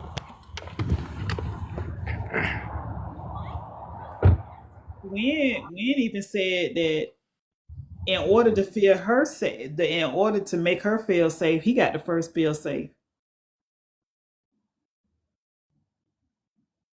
And that's Concur. all. I concur because it's like trust. It's a two-way street. Say that again, V. You say what now? It's He said I concur. It's like Hold on one I'm second, sorry. Eve. Hold on. in order to make her feel safe, he got to first feel safe. No, absolutely not. Absolutely. See how the roles are reversing? We gotta walk in and make a man feel safe for him to give us safety. When Mm-mm. said that? And Mm-mm. you say you agree with that? I say I concur, and why I say I concur is because albeit Dre, I can understand where you're coming from and how you seeing it and what you're saying, but it's a two-way street at the same time. It's just like a telephone. Your phone operates and you have the ability to communicate. My phone operates and has the ability to communicate, right? But am I going to take the initial step as far as providing the safety? Yes, because that's me as a man raised in the traditional sense of what a man does when he's dating. But and at some point in time, will I expect the same thing in return? Yes. I get it. I get the reciprocity. But if see, men should be the head and the lead. If you are my leader, my teacher, my guide, go first. Trailblaze. Open the pathway. Set the tone. Set the pace. This is what you need to be used to. A man opening a door. A man making sure your chair's out. A man walking on this side of the walkway. A man grabbing your hand at the light so that we could cross and you're safe in my arms. He's providing that feeling of safety. And then in return, she's going to fold it back. You give it to me and I'm going to take it and multiply it. You go first. You're the leader.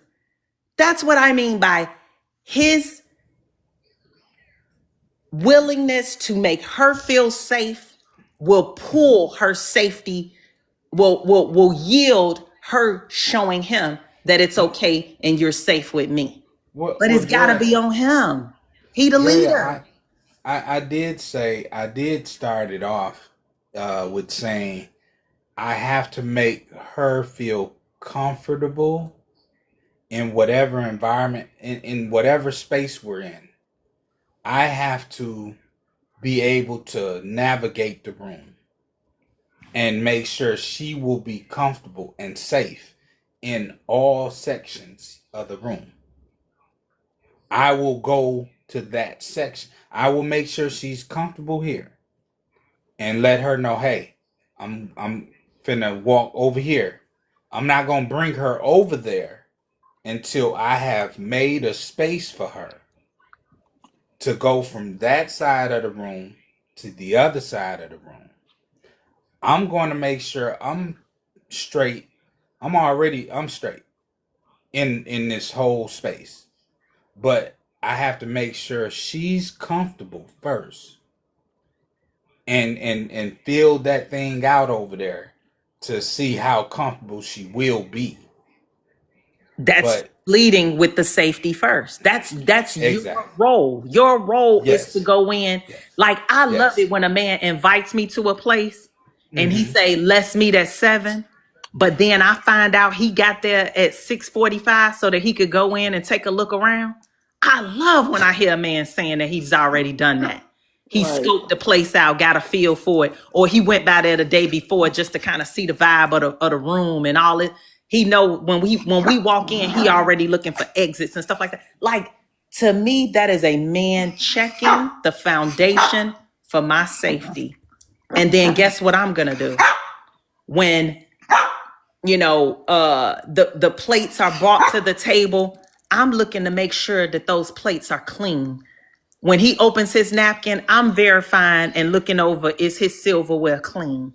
I'm making sure the glasses on the tables are clean. I'm watching this waitress bring our food that she don't have my plate set on top of his plate. You know what I'm saying? Because now your protection and guidance to bring safety to the room will automatically want me to make sure that you too are also safe in my But presence. yes, Drea, but this is the thing that where me and Easy was clicking in together with was the fact that emotionally a man needs to feel safe with that woman. Just as he has things that he want to share, he has to feel safe to share those things. I agree with that, but in lieu of what Drea is saying, once you make her feel safe, she in turn is going to give you that safety net to where you will feel safe enough to open up to her as well. It's one hand washing the other. You Mhm. can't get until you give. You understand what I'm saying? But the man must first be the one to give in order to get what he's looking for. So if you want safety, you have to first make her feel safe. And then she's going to automatically protect you the same way because she feels that safety and protection in you. She's going to protect you right back. As the old saying, whatever you give a woman, she's going to bring it back twofold. That is why it's misstated that way.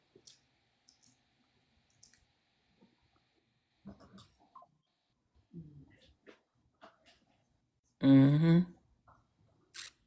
It's just, I don't know. I just feel like that's just divine order. Mm-hmm. That's divine order. If you find that a woman is taking the lead on providing the safety for a man first and all of this, then eventually at some point he'll feel like he's not allowed to be the man because she taking Mm-hmm. the lead.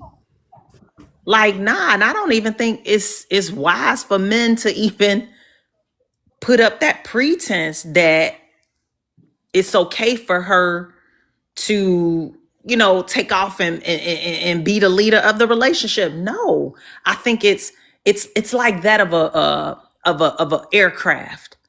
I want a Mm-hmm. man that's strong and wise enough to be my pilot, yet humble enough to know when he needs to shift back and be the co-pilot. At some point, taking this thing from Atlanta to Singapore, you gonna need a nap. Know and be wise enough and humble enough to say, baby, I need you to take over. I need you to navigate this thing while I lay my head back and close my eyes for a minute. And know that he's safe in doing that. Yep. That. Now you can take it, you can take off in this thing, pilot, and you can land this thing, pilot. But at some point I need to shift and be in that seat for just a moment of time. Yep. So She's the that you can co-pilot. She's not the refuel pilot. and be what I need for so that you can be what you need to be for the family and then I like that. can navigate it. Dre, Right. I like that. But Yeah. but how many times does was the destination Singapore and he closed his eyes and woke up, we in Paris. Well, you know, we heard there was a sale going on. It was fashion week in Paris, and we had to take a quick little detour. We took a detour.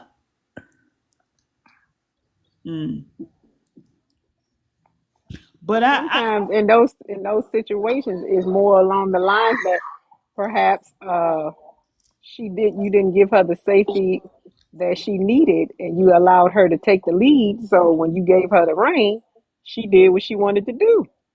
That's simple. I would hope that there's conversation. I would hope that you could close your eyes and trust that she got it. Well, you know what I'm saying? I work in logistics. So I listen, me too, and that's why I came back with you with that how that went. Thick say straight to Paris. You know from the start. Thank you for the gift. Hey, 6ix9ine. Hey, sis. Welcome in. That's too funny. But I get what y'all are saying though. You know, like Drea is basically saying, no, you got to start out and then I'll follow. But because don't the man want to be the leader? So should he lead me, and what he does, I follow? So if he wants peace in his home, he brings peace to his home, right? So no different than that. It should be that of a man wants safety. He shows that he's providing safety. so let me understand what you're saying. You basically saying that it should start out both ways. That's what you're saying?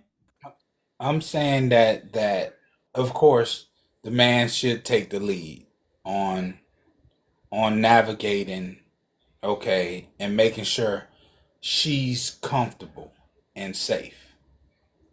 Right? But what he'll need from his mate, he'll need her to allow him to feel safe by making himself vulnerable with exposing his emotional state.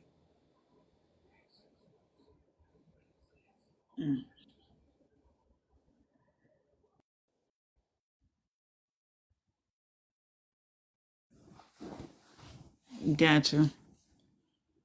Big E's, welcome back in. I know you got cut off before you finished your thought. He said be right back. He always in and out the door letting the flies in. Well, how about you be quiet about it? Because you No, always I in and ain't. out. No, I ain't. No, I don't. I sit still. Well, y'all, whatever. Shit. No, full. You got. So do you remember what you was about to say, or you want to keep? No, I was just gonna say, yeah, like the man should take the lead in the relationship. Not saying he should. Not saying that she has to show that. I'm just, my only thing is, individually speaking, in my own opinion, once I'm gonna show that lead, but the reciprocity. That's all I was speaking on, was the reciprocity of it. Because I think the debate was who's going to show the safety first. I think that what the debate was. Well, And me, I'm sorry. go ahead.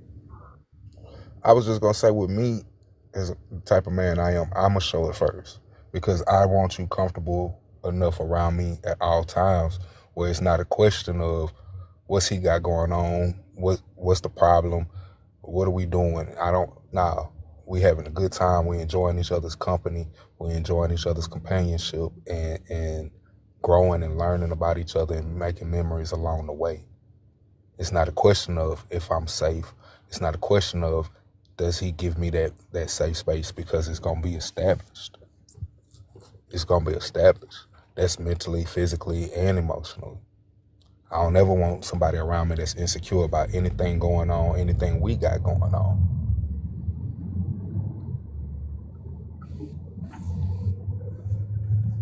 Yeah. So I think I maybe said, go ahead, man. I think I said that earlier, that our first, the, in the beginning, we're not going to the club. You know, in the beginning, we gonna go have some ice cream or something, and like I said earlier, you have to build on, okay, this is a safe space, and we go from here to okay, later on we might end up, hey, meet me at club such and such. And like Dre was saying, I'm going to get there and peep things out. And if I've been there already, I'm already familiar. But at the same time, I'm not going to bring somebody into a space that that I know it's questionable about my safety. You know, Mm-hmm. just like this space. This space, we're this is social media, but what we a lot of times, I'm in rooms that I want people to feel comfortable. So I'm not going to send somebody a request to come into a space that they aren't going to be safe in. Mm-hmm.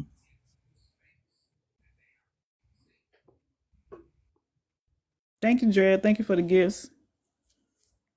So, those of you who are just joining us, our question of the day is: do women go all in when a man makes them feel safe, or when they sense the potential of safety? And the reason, to me, that second part of that says a lot. Like, do we find, like, just for conversation's sake, and Wynn spoke to this earlier, but y'all just joining in, do you find that, because Wynn, you did almost kind of say you kind of preyed on the women who did do this, so immediately as a woman, and you guys can speak from a male perspective, have you ever been in the position where, hey, I chose the potential of safety versus as being shown up for sure this is safety?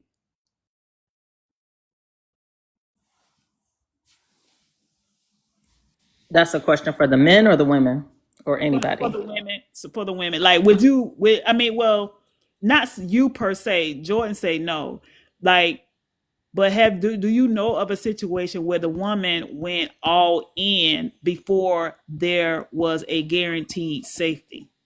And then Yeah.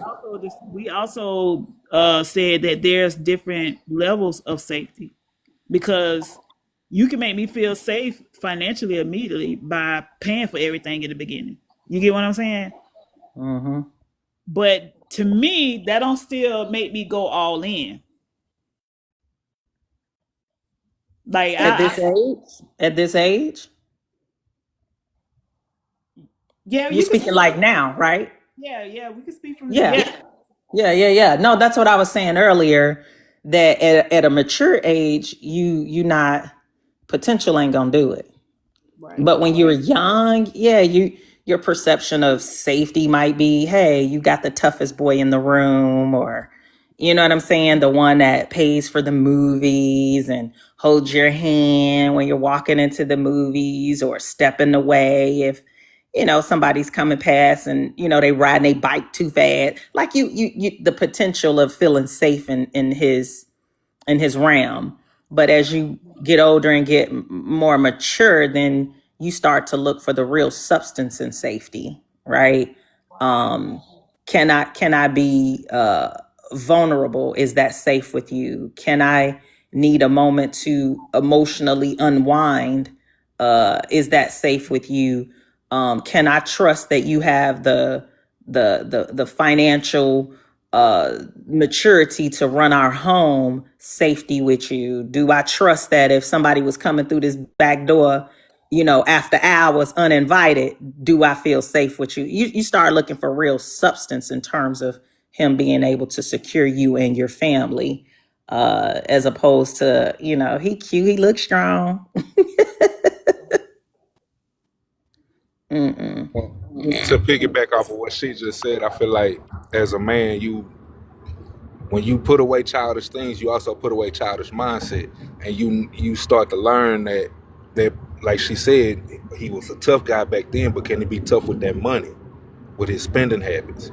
So you learn a certain acumen on how to be safe and provide that type of safety for someone.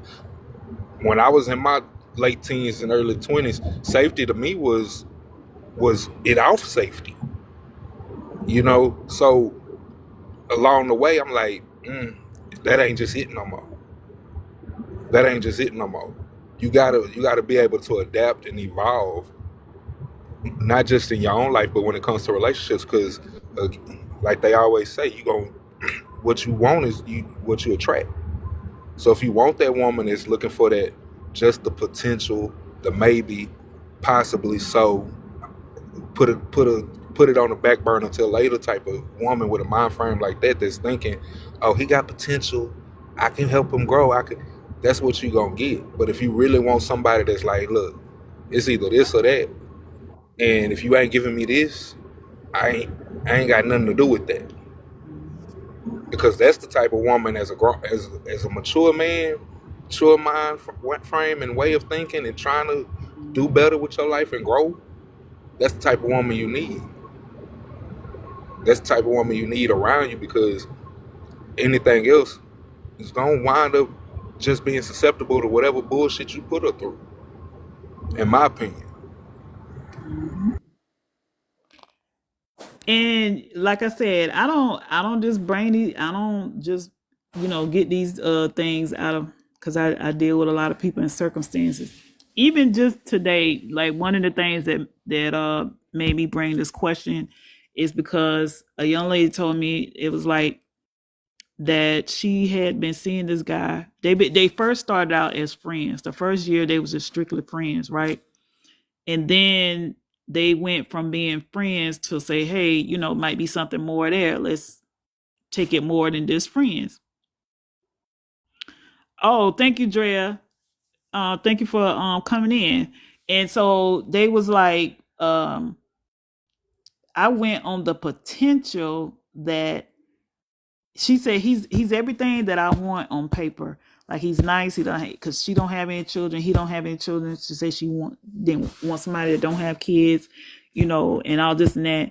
But she was just like, she does not feel emotionally safe with him. Like when she said that, she's like, they come to each other's house and stuff like that. She don't feel that it's another woman. He just so invested with his work. And she said that he'll go like he'll go 3 days without responding to a text. But when they're around each other, it's like, oh, he's just so into me. But then he'll have these moments where she don't hear from him for a couple of days. Yeah. Out of sight, out of mind. I was just gonna say the same thing. When out of sight, out of mind. I mean, you make time in life for what you want. Exactly. You want that successful position at work, and you want that position of power. You want that pay grade increase. You're gonna make time for it. You're gonna put in the effort. You're gonna put in the work. You want a good woman to stay in your life, you got to put in the time and the effort for it. So anybody, if I'm talking to a woman and she go 2-3 days without calling me, I'm not even finna sweat it, first of all, because if she's comfortable, if she's comfortable enough with me and she has that safety that I've been providing, and she can see that it's there, she'll tell me this what I've been dealing with, and this why I ain't talked to you. But if You can even speak to it from your perspective because you mean she could be right. Because he's the one that won't respond to a message, a text message for 2 or 3 days. So what, like what in the world would make a man even do something like that if he is supposed to be into the woman? And he claims there's nobody else. But he keep telling her that he trying to set himself up, and he's actually older than she is. He like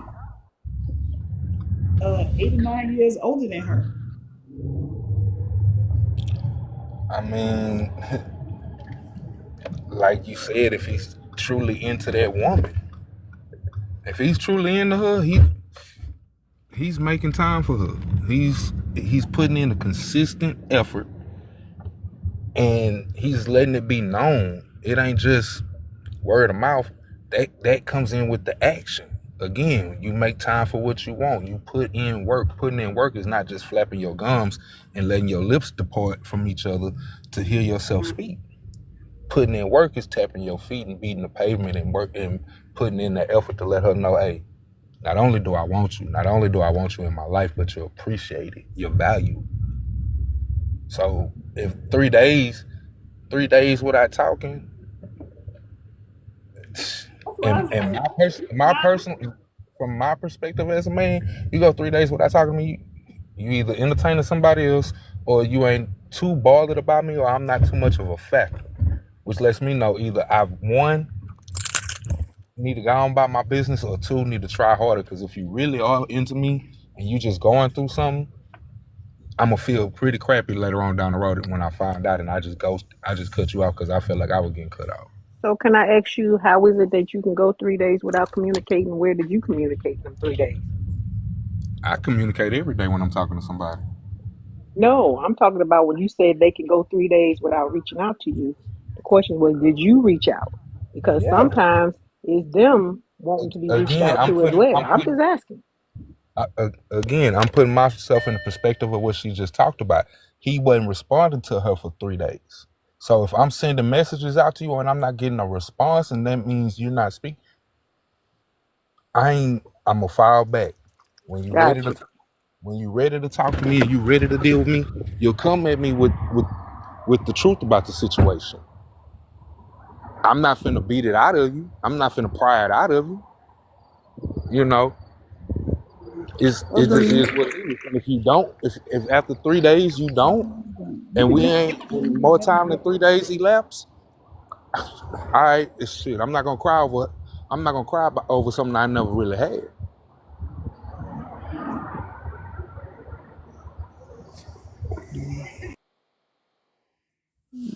Jordan,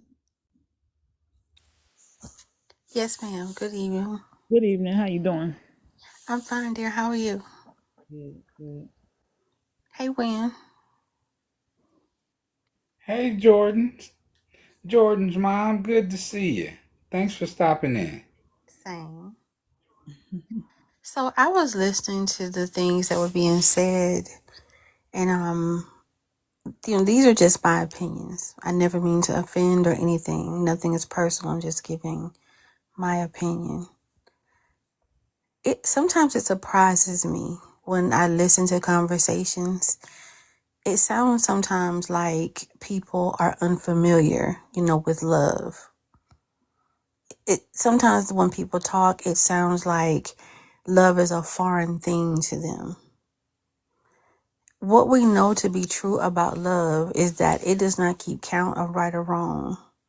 It doesn't hurt. It doesn't wound you. It doesn't chastise you or any of that. It is patient, kind. It is helpful. It is understanding. It will complete you. It will uplift you. It will heal you when you are at your most broken. I wonder sometimes if a lot of people have truly been loved by somebody.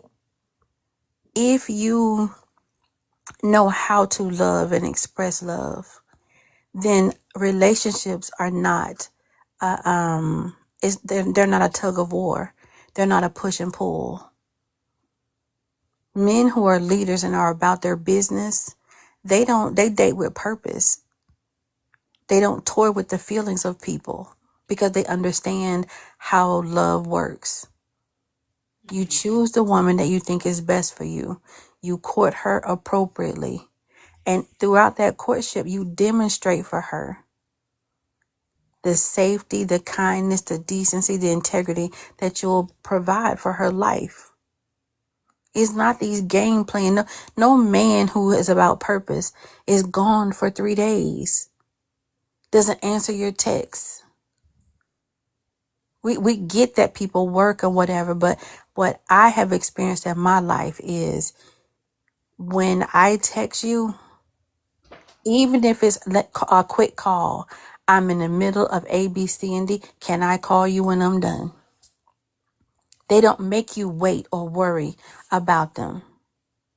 And they certainly aren't gone 3 days. I also think that a lot of people don't understand how important safety is to a woman. Yeah. To some women, safety is their love language. So, of course, if you make a woman who has safety as her love language, if you make her feel safe, that is going to make her blossom underneath your care. If you continue that, she will cling to you without exception.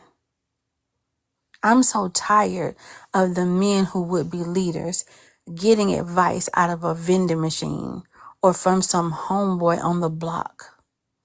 Have a conversation with a wise woman. Have a conversation with a V. Let her tell you what it is, you know what I'm saying, that is important, how women view it. We have to do better. There are so many good people who are unwed, who would like to be wed, who would like to be committed to someone. Mm-hmm. But it seems to be almost impossible for those people who are about commitment to get together because there's too many people out here being gone for 3 days. Yeah.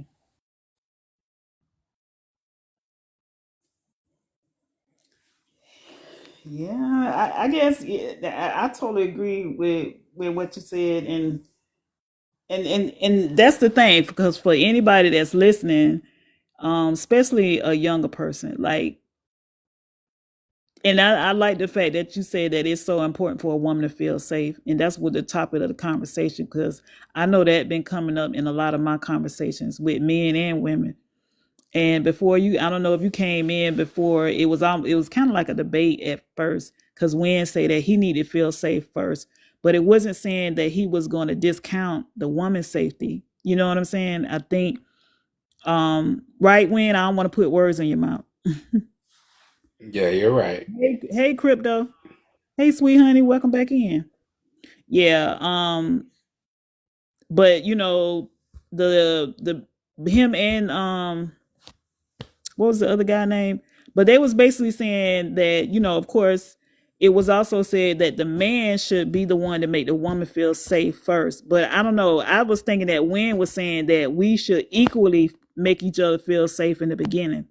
Was that what you were saying, Wynn? That's what I was saying. Oh, okay. So you don't But feel my safety, my not my bodily, not my bodily, no, we're not talking not my physical safety, but right. yeah, but my emotional, me making myself, me being vulnerable, make myself vulnerable. I think that that's where you have to you have to be attentive and purposeful in the people that you choose. If that's what's important to you, choose somebody who gives you that vibe that they can fulfill that for you. Don't choose someone and try to make them into that. Do you know what I mean? That's the thing. Just because somebody is interested, that doesn't make them the one. Let me tell you how I knew my husband was the one before I ever really knew him, if that makes sense. I was playing a tennis match. I had seen him several times. The place where I played is like a bunch of courts, and I had seen him several times. And you look okay, nice looking man, super tall. Okay, I'm looking, But I'd be minding my business because I wasn't really, on the prowl or anything. Just be minding my business. And this one day, Stop. You wasn't minding your business. Go ahead. this one day I'm playing, and it was like the sun was out. It had been cold that morning, but the sun came out, and I ended up playing more games than I intended to play. And one of them was really, like one of those pickup games is just like a boxing match. It was just, blow for blow. I had to fight, to win. So I left it all on the court. When I was finished, I sat on the bench, and just to catch your breath, like some people do. And he walked up to me, and in his hand he had this bottle of water, the kind of water that I drink. He didn't ask me my name. He didn't ask me my phone number. He gave me the bottle of water, and he said, I like the way you play. And I was like, thank you. He said, you seem to be about to go. Can I carry your bag to your car? And I gave him a side eye, but I was tired. Your bag is heavy. And I was like, yeah. And the car's right there. The fence is right there. Okay. So he walked me to my car. I popped the trunk. He put my bag in, and he said, I want you to get home safe. He didn't hit on me. He didn't ask me anything. It made me curious about him. I thought, what a gentleman. You know what I mean? What a nice guy. And I never, you don't think that anything is even going to come of it because nobody exchanged numbers. And I thought about it. It made me think about him for several days. The next time I went to play tennis, there he was. All I did was I nodded. He was on another field. I didn't say nothing other than that. I just nodded. But when I was done, he did the same thing. He brought a bottle of water over. My point is this. I knew he was the one. When he didn't ask me for my phone number, when he didn't pressure me in any kind of way, he didn't try to stand at the door of my car and talk to me. None of that. Purposeful. You feel safe in the company of a man who is deliberate. And I'm sure that there's somebody for everybody. I just know for me, when I feel safe, it takes everything about me, my personality, the relationship, my interaction. It takes it to the next level. Because I hate feeling uneasy about anything, especially in the company of a man. Right.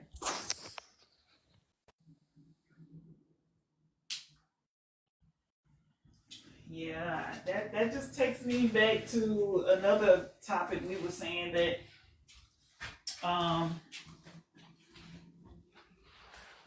men are not the same.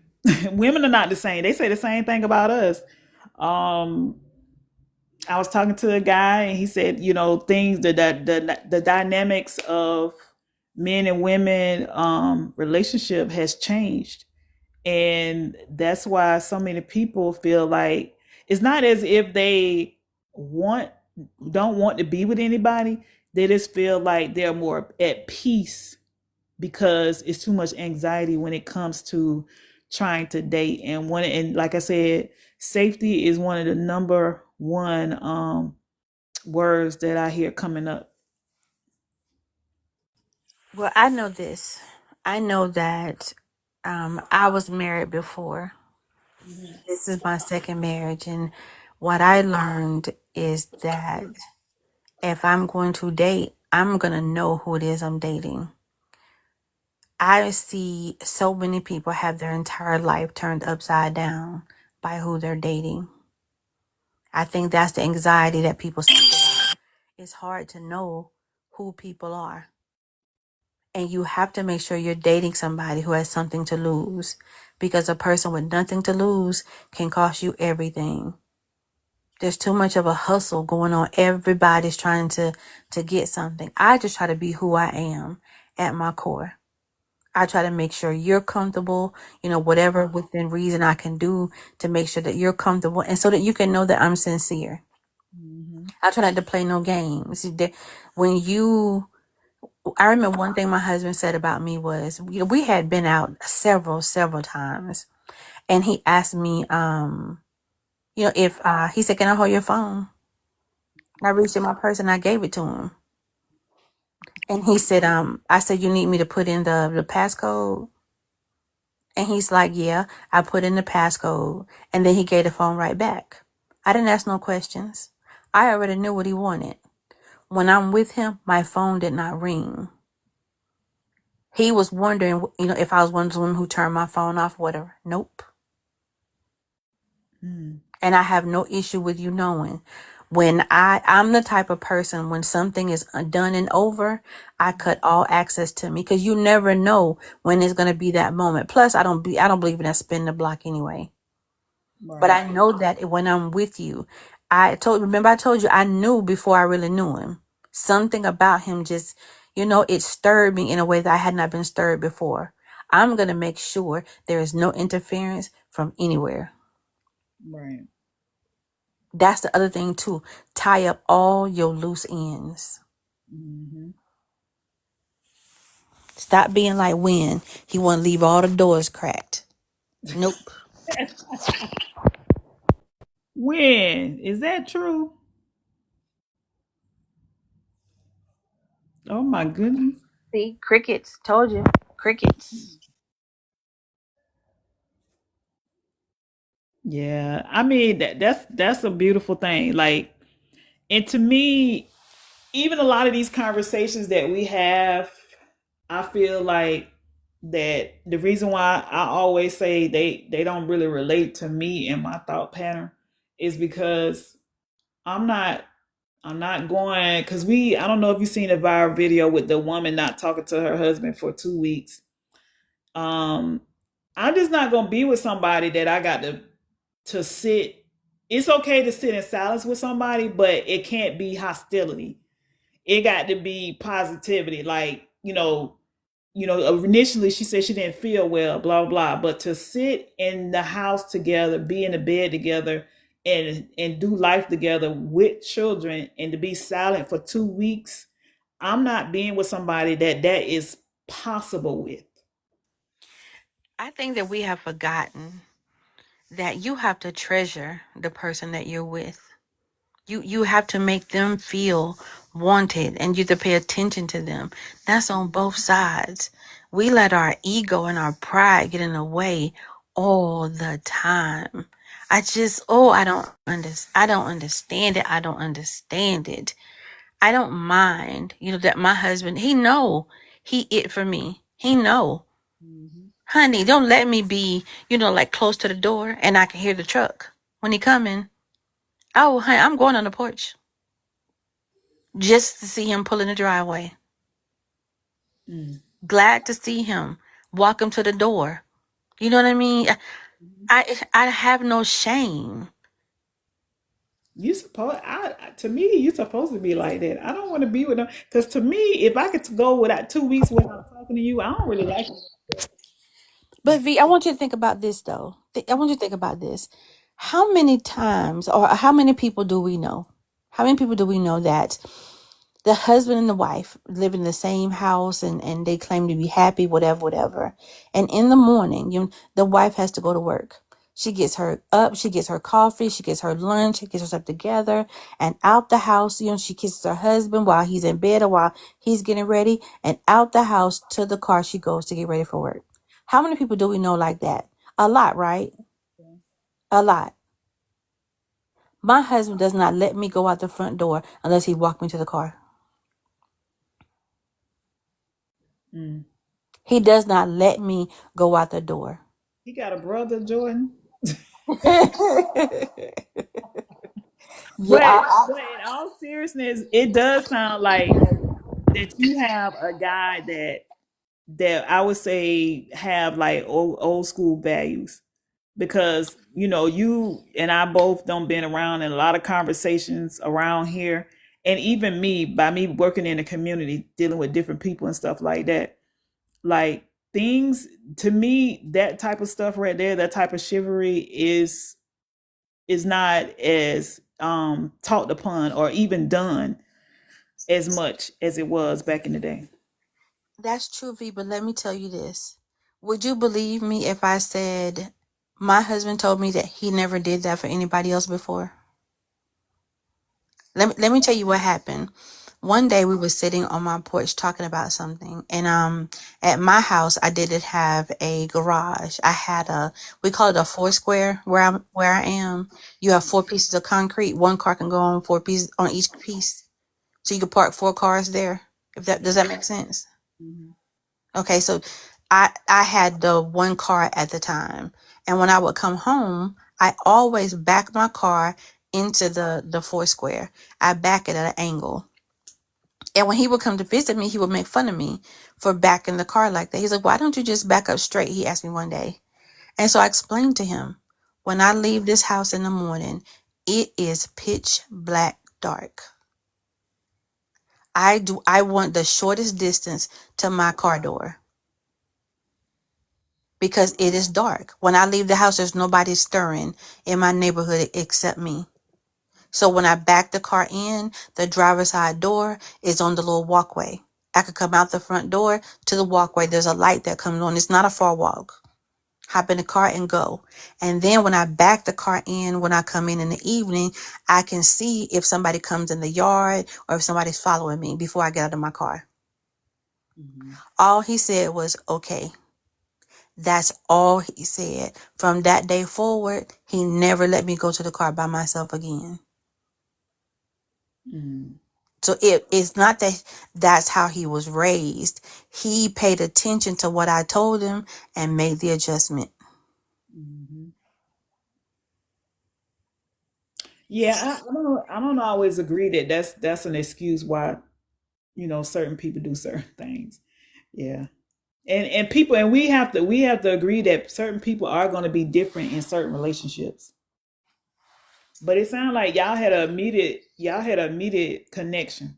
And I think, and I'm gonna keep saying this, like, it's a lot of people that just fall in love instead of choosing it. Like, we have a choice. We think we have to be smart about things. Even with that question, and hearing my young friend talk about her relationship, like, you can't, like you said in the comments, I've never done potential, and you shouldn't. For any young person that's listening, no. If especially with certain things, you should not go with potential. And it's all funny games, like, oh, he got money, blah blah blah, but that emotional drainage, don't chance it.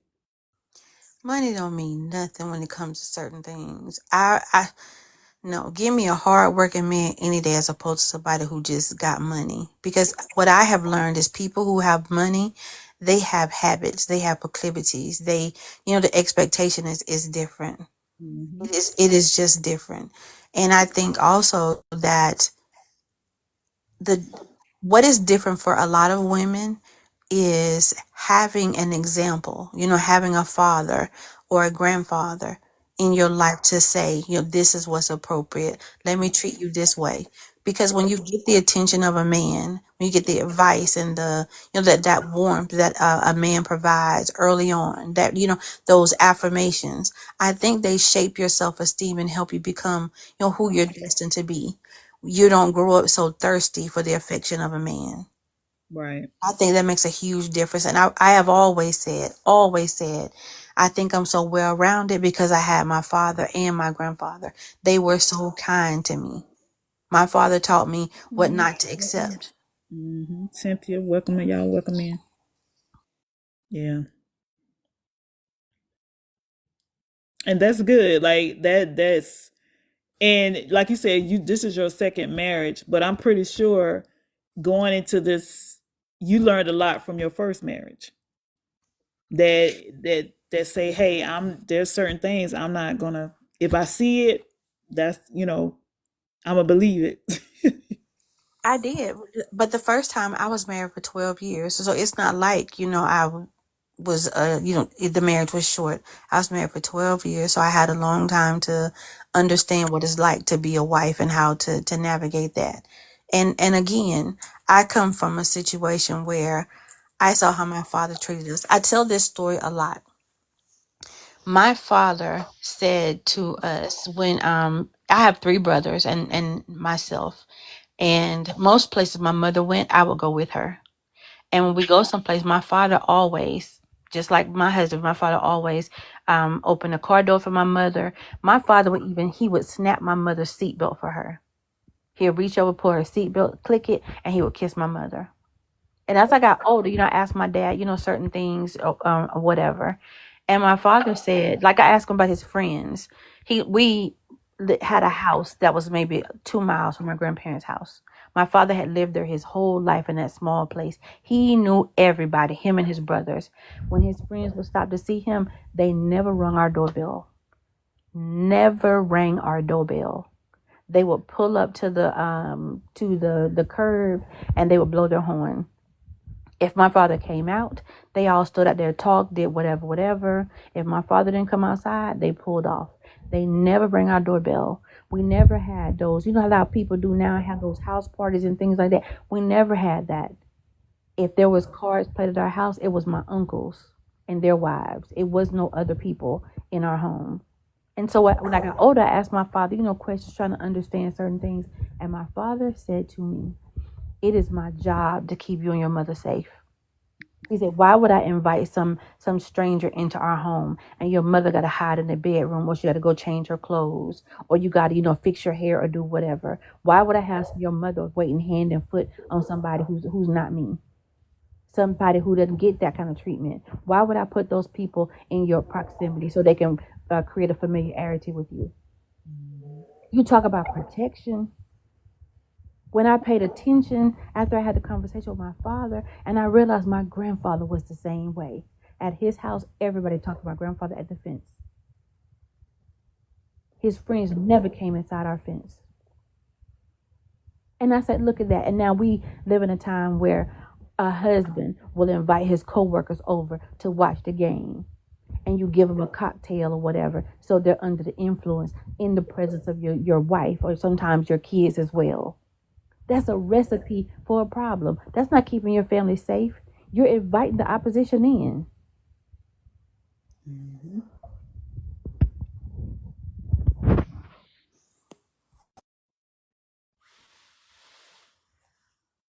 That's true. It can be. It can be. Nothing is certain. It's just that when he explained that to me, it made so much sense. And I always felt safe in my own home. I never felt uncomfortable at home. I felt uncomfortable in other people's places, whatever, but never at home. My Mm-hmm. father always made sure we felt safe. And then as I got grown and you see how people run their homes, I realized how valuable what he gave us was. Mm-hmm. But this is for Win and you.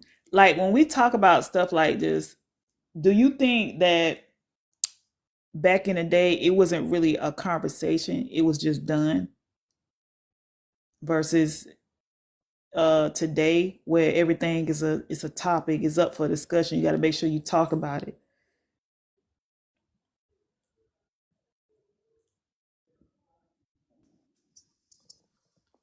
Where did Win go?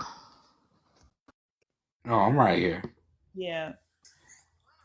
Do you think that like this is something that's automatic, or do you think it should be a topic of discussion coming into a relationship? It should be it should be something discussed.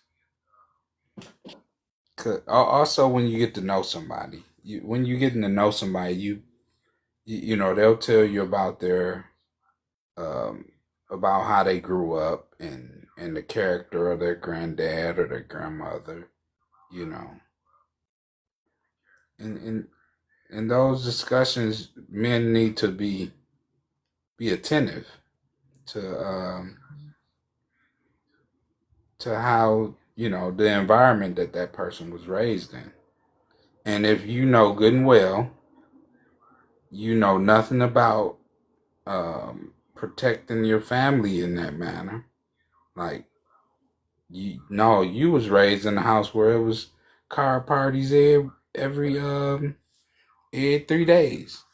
No, Yeah. with a bunch of strangers, and y'all sold your mom sold taco plates, you know, during the car parties, and there was people that nobody ever seen before to come in the house, you know.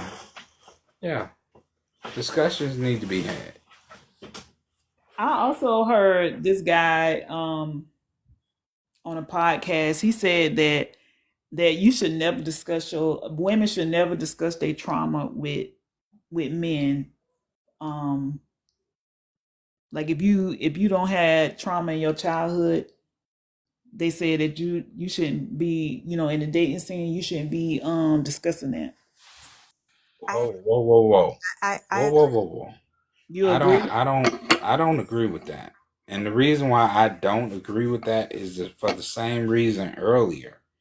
You know, when you have, because too often they, so many men want a woman to be on an island by herself, and he want to be the only one that she discuss things with, and he'll bait her into thinking, well, hey, I'm gonna be your all in all. So that's dangerous.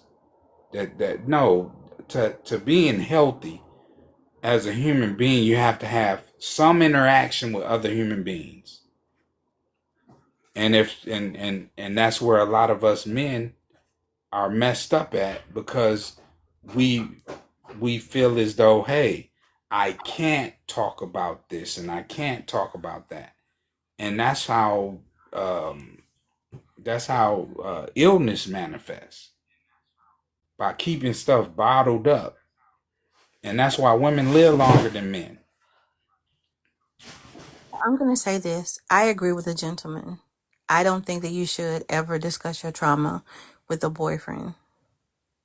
I think that even if the relationship progresses to marriage or whatever, there are some things you should share. But I think that the things that could wound you the most, I think that you should keep them to yourself, between you and your therapist. Because what we know to be true is that people are one way when they're in love, and they're another way once the relationship ends. And there's nothing else that can re-traumatize you than to have your past thrown in your face, or to have it aired out in some inappropriate way.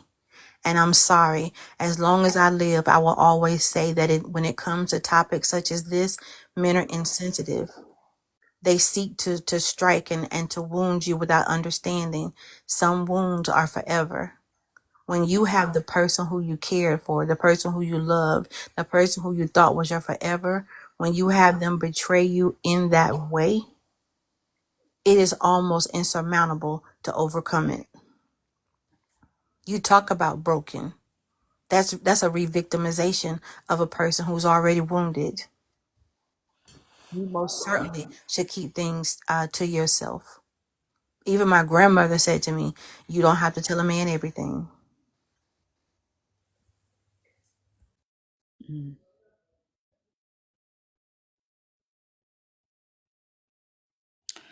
Yeah, that's a very thin line to I get what Wynn's saying, because if you hey JR, welcome in. If you I guess once you don't got into the relationship a little further, now, my thing is, if you still having issues and you haven't healed, then I mean, I guess that's another topic, whether you should be dating or not. You know what I'm saying? Because if you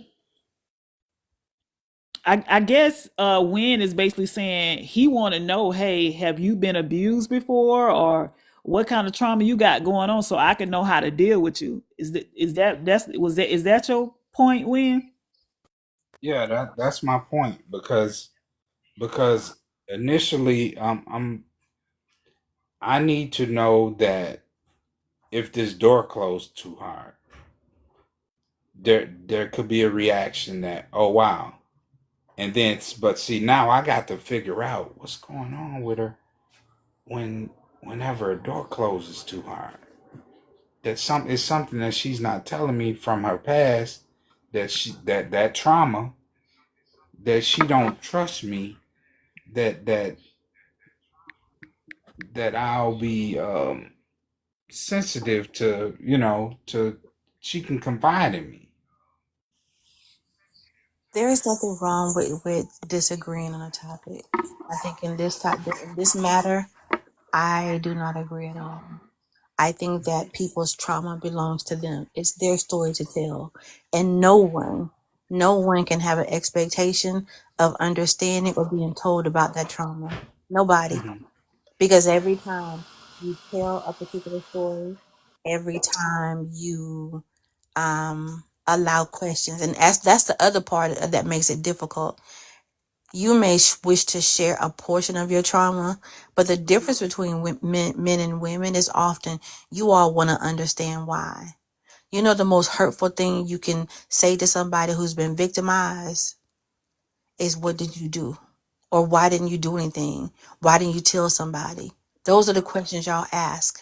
That's a re-victimization of her. And I think that sometimes it's hard for people who haven't suffered it to understand. You can make it worse. It is something that women need to hold to their chest. I'm not saying it should be forever a secret. But if I'm dating you, we could have been together 6 months. Why should I still tell you that? How are you entitled to know something so deeply personal about me in 6 months? If you decide to marry me, sometime during the engagement, there might be somewhere where I allude to it, give you an idea. But the problem is people always want details. Explain it. What? No. You No. and hold on. I'm just Okay. giving you my opinion. I'm just giving my opinion how I view it. What do I look like telling somebody something so deeply personal and giving myself that trauma again? Because in the retelling of the story, it becomes hurtful all anew. And then I'm telling you, you're not a therapist. Oftentimes, y'all not equipped to even handle what is being told. You're sitting there with your jaw on your chest, wanting to know why, and who was that? No, no. And it's unfortunate that this is the way that the world is. But terrible things happen to women. Terrible things happen to women. And they find a way to pull the pieces of their life back together. But it is their secret. And they want to keep it until they go to the grave. They should be able to do so. Nobody should have the right or the expectation that a woman shares things that are so deeply personal. Okay. I totally understand what you're saying and how you're saying it. And I want you to understand that those same traumas that happen to women happen to men as well. Um, it's not that, okay, those things happen just only to women. It happen to men as well. And what makes me the unicorn is that I do have some training at being a first responder for mental illness crisis situation. So when I'm speaking from a standpoint of me knowing that a lot of personality flaws come from childhood trauma,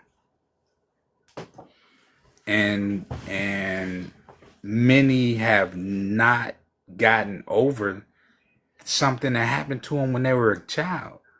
And what you said that stands out is that so often somebody will try to blame the victim, and that's not some true. That's not somebody that you would want to share anything with. But when you first got, while you were developing a relationship with that person, Just pay attention how they talk about other people. You know, and that gives you some type of okay. If this person talks about every time he or she stop and talk to somebody, they not 15 minutes later, they over there telling somebody else about what they just talked to this person about. This person just confided in them to say, man, my lights got cut off. And next thing you know, he over there telling somebody else, yeah, so-and-so, man, his lights got cut off. Nah, that's not a safe person to share anything with. You know, trust comes in levels. It does. There's levels to everything. So I think the bigger point here is that it's unfortunate that we live in a world where these terrible things take place. It would be better if people could exercise some self-control.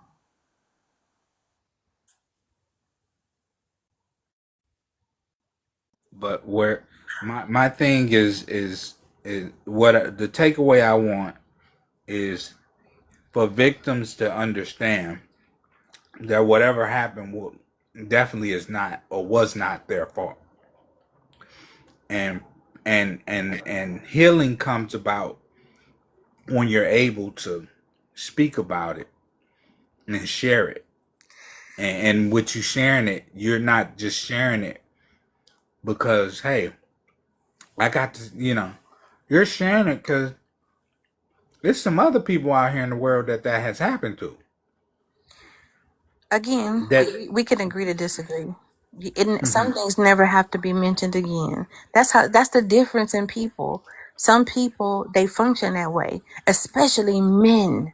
Especially men. Something can happen and they will never mention it again. They put it out of their mind, or the mind blocks it out itself. It's so traumatic. Sometimes it happens for women. I will deal with it in my shower. I will cry in the shower. I will mind my business. I will work out heavily. Some people work through it that way. Not everything you have to give voice to, because sometimes with trauma, the thing that people don't talk about that much is that for some people to say it out loud is for it to haunt them.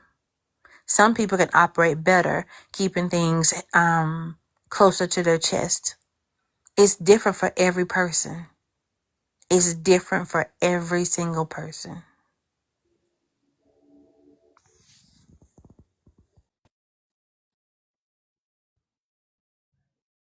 I think somebody was asking,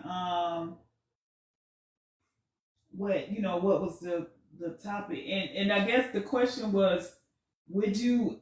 I mean, well, we talked about how somebody said that you should not share. I mean, we share past trauma with your person. Of course, if once y'all got together, something happened, I would think you would share that. But he was saying, like, if you don't have past trauma, don't share it with your person. And we just had, two different perspectives. Joy said that no, she's basically saying no, you shouldn't, and Wynn saying you should, because that can help you deal with the person a little bit better. T was asking, she just came back in. She said she walked away from the phone.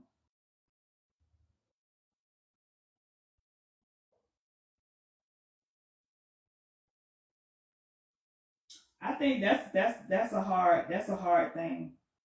It should be, it's gonna be definitely a situation. I mean, because for me, I feel like that if I don't want to share it, I don't.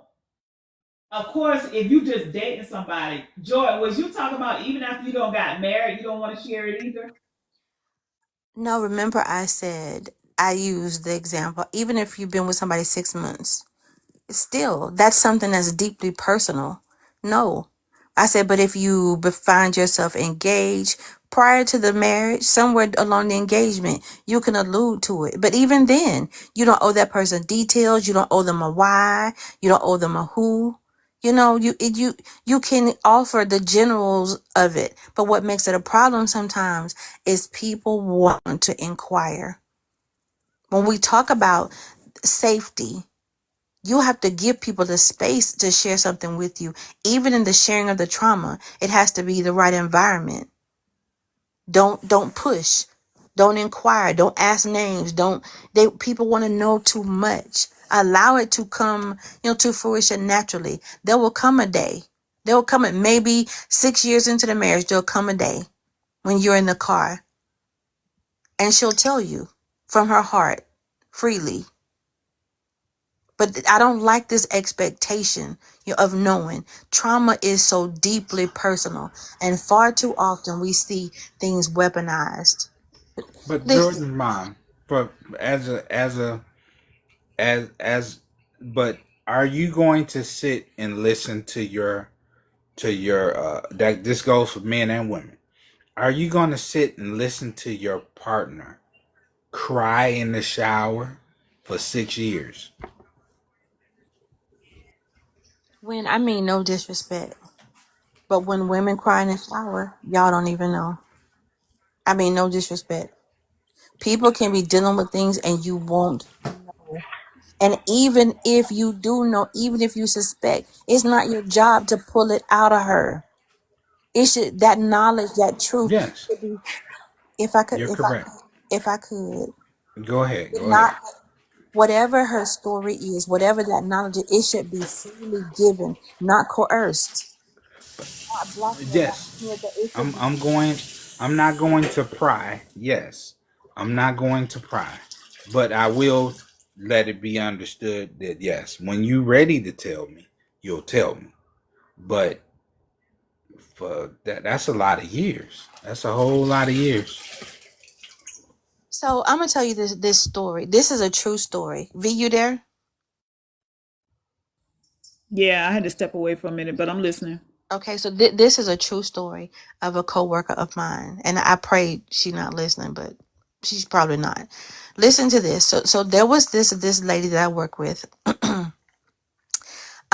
She has a doctoral degree. Very smart, very accomplished woman. She is married to a doctor. Together they have 4 sons. 4. They have been married more than 25 years. More than 25 years. One day, one of her sons decided to get married, proposed to his girlfriend, A, B, C, D, E, F, G, whatever. Something about the girlfriend reminded this lady of herself. The way she looked, the way she dressed, something. She said something about her reminded her of herself. And it took her back to when she was 18. This girl, she said, just looked like her, behaved like her, whatever.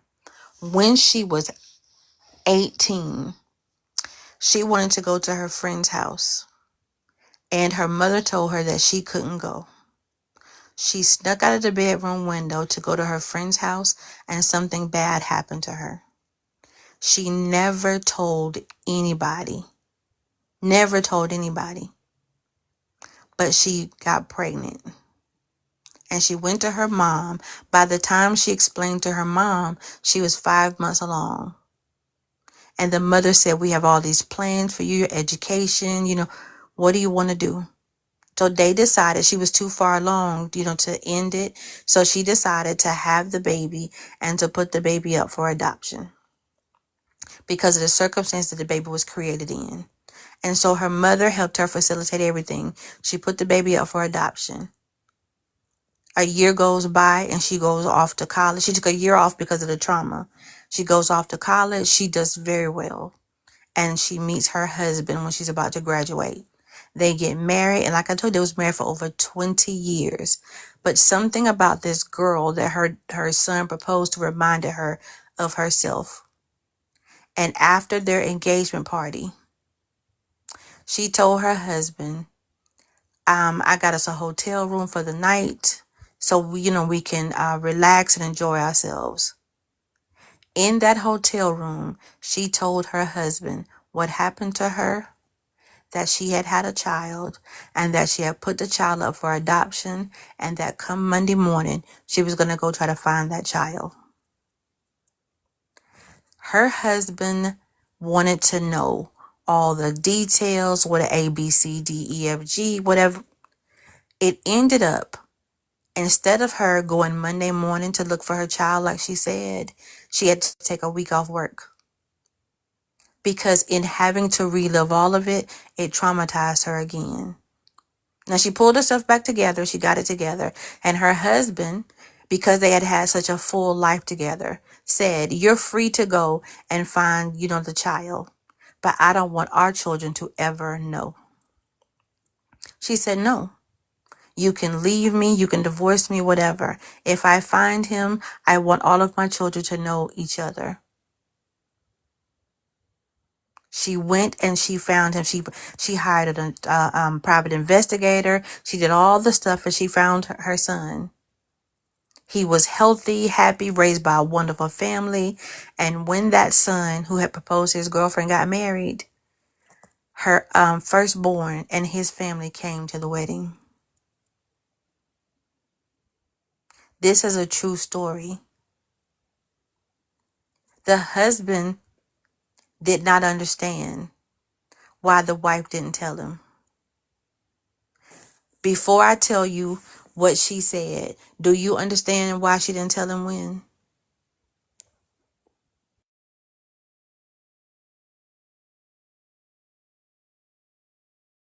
I totally understand. And it's a great example, but No. Tell me why you think she didn't tell him. mm, You said you understood. So I want you to tell me why. why she didn't tell him that she had a child young and put it up for adoption? Over 20 years into the marriage, she didn't tell him. Mm, I don't. Did she present herself as if she was, had never had a child before? Okay. No, she did not. The reason she did not tell him is because she knew her husband. She knew his image mattered more to him than anything, and that he would not want her to ever acknowledge it to anybody else. And she felt like that would compound her hurt. When she told him was when she was strong enough to say, "No matter what you do, whether you leave me, whatever, I'm going to tell my children, I'm going to find my child, and I'm going to put my family together. It is my hope that you'll remain. But if you don't, that is fine." She had to reach that point of courage where she was okay for her marriage to dissolve, because she knew what kind of person she was married to. So sometimes it's not the person who's broken. It's not the person with the trauma. Sometimes it's the person that they're partnered with.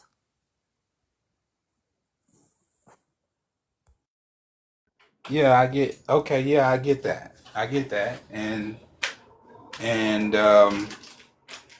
his ego, his pride was he wanted people to think he was the only one that she had ever had a child with. That's what I'm thinking, right?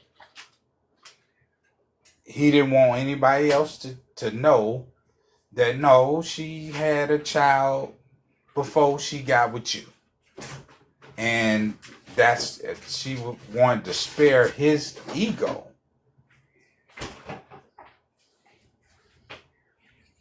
Again, I don't know if it was about ego, but I know that she feared that what happened would happen, that he would force her to choose, and that his behavior would make her spiral, which it did. Remember, I told you she got them a hotel room for the night to have a conversation, and she ended up in that hotel for 7 days by herself because he was so persistent with well, I don't understand. Why would you leave the house by yourself? And how come you didn't know this? And when I tell you the bravery of this woman, when she told us this story, her courage, her resilience. Once she made up her mind, I'm going to go back and find my child, she was willing to risk her entire life, the whole world that her and her husband had built for their 4 children. You have to be careful with people's trauma.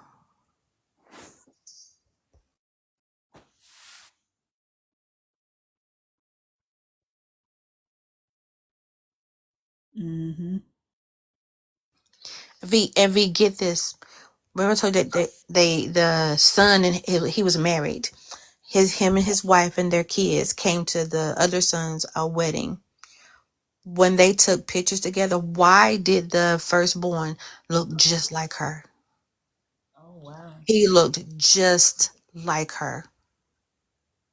Mm. And in the pictures, the way she looked at him, you could tell she loved him all of his life, even though he wasn't with her. I just think it's such a beautiful story. And her and her husband, they still together, everybody fine, all the kids well adjusted, everything. And he's an integral part of their life now. Wow.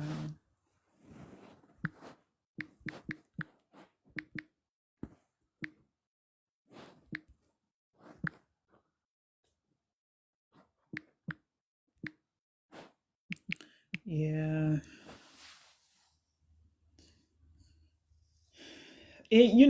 Like I said, I think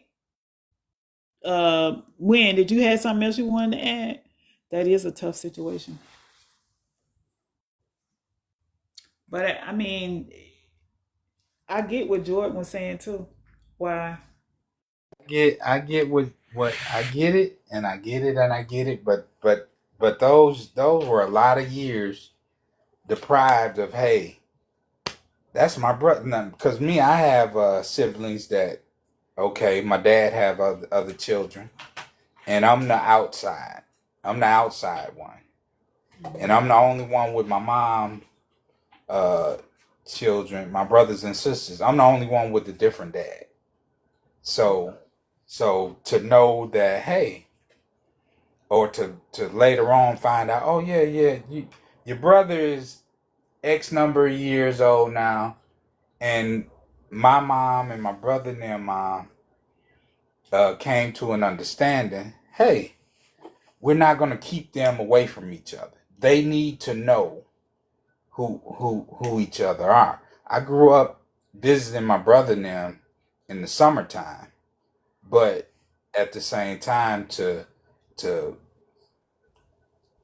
reach a age and then find yeah your brother your brother getting married and what I didn't even know I had, but no there's I get it, but at the same time I think they were deprived of some good years of being brothers I don't and dispute. having siblings.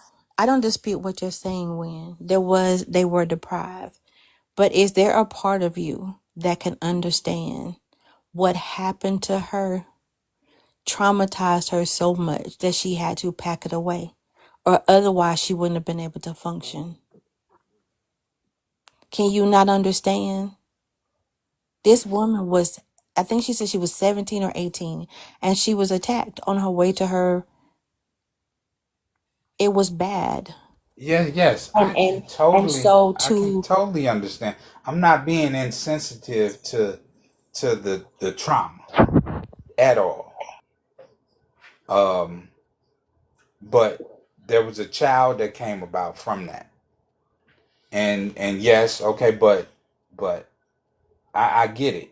There was trauma, and her parents had these aspirations for her, and they chose to, hey, we're gonna get rid of the child. no, no, no. The- I would prefer, you didn't say it that way. Her How did it mother, happen? I told you, she was attacked, and she didn't, tell the whole story up front. She went to her mom. When she finally did, she was already far along. But the trauma of what she went through, it changed who she was. And her mother wanted to know if she thought she was strong enough to do this, or did she want to go on and pursue her, college and whatever, and we'll, put the child up for adoption. Because remember, when you go through something like that, to have the child could be a constant reminder of the assault. You never know how you're going to handle it. They did what they thought was best at that time. and she was able to pull herself together because she compartmentalized. Went to school. Okay, I gotta. Okay, Jordan's mom. I have a question. This is my question. Did she, out of all those years of being with her husband, did she ever say to him? But you saying she never even told him about that trauma, right? I told you no, she did not tell him. This goes back to what we said earlier. You said that you would know, that you could tell. No, she cried in the shower. Like so many women for years, she cried in the shower over the child, over her decision, all of it. It took her a long time to come to terms with what had happened. I think sometimes it is hard for people to envision how hurtful something can be, how traumatic something can be. And who are we to say how long it should take somebody to get over it or how they should process it? I simply use her story because to me, it is a beautiful story of healing. Her son was fortunate. He got into a family adopted him and gave him a wonderful life. And he didn't hold any of it against her because she didn't hide anything. She told the adoption agency the truth about what happened to her. So her son had information.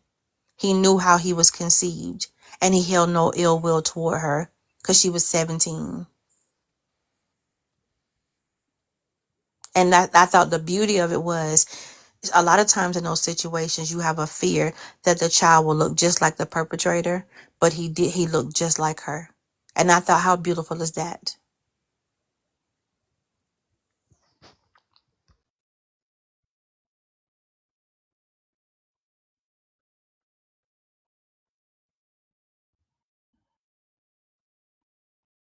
Mhm.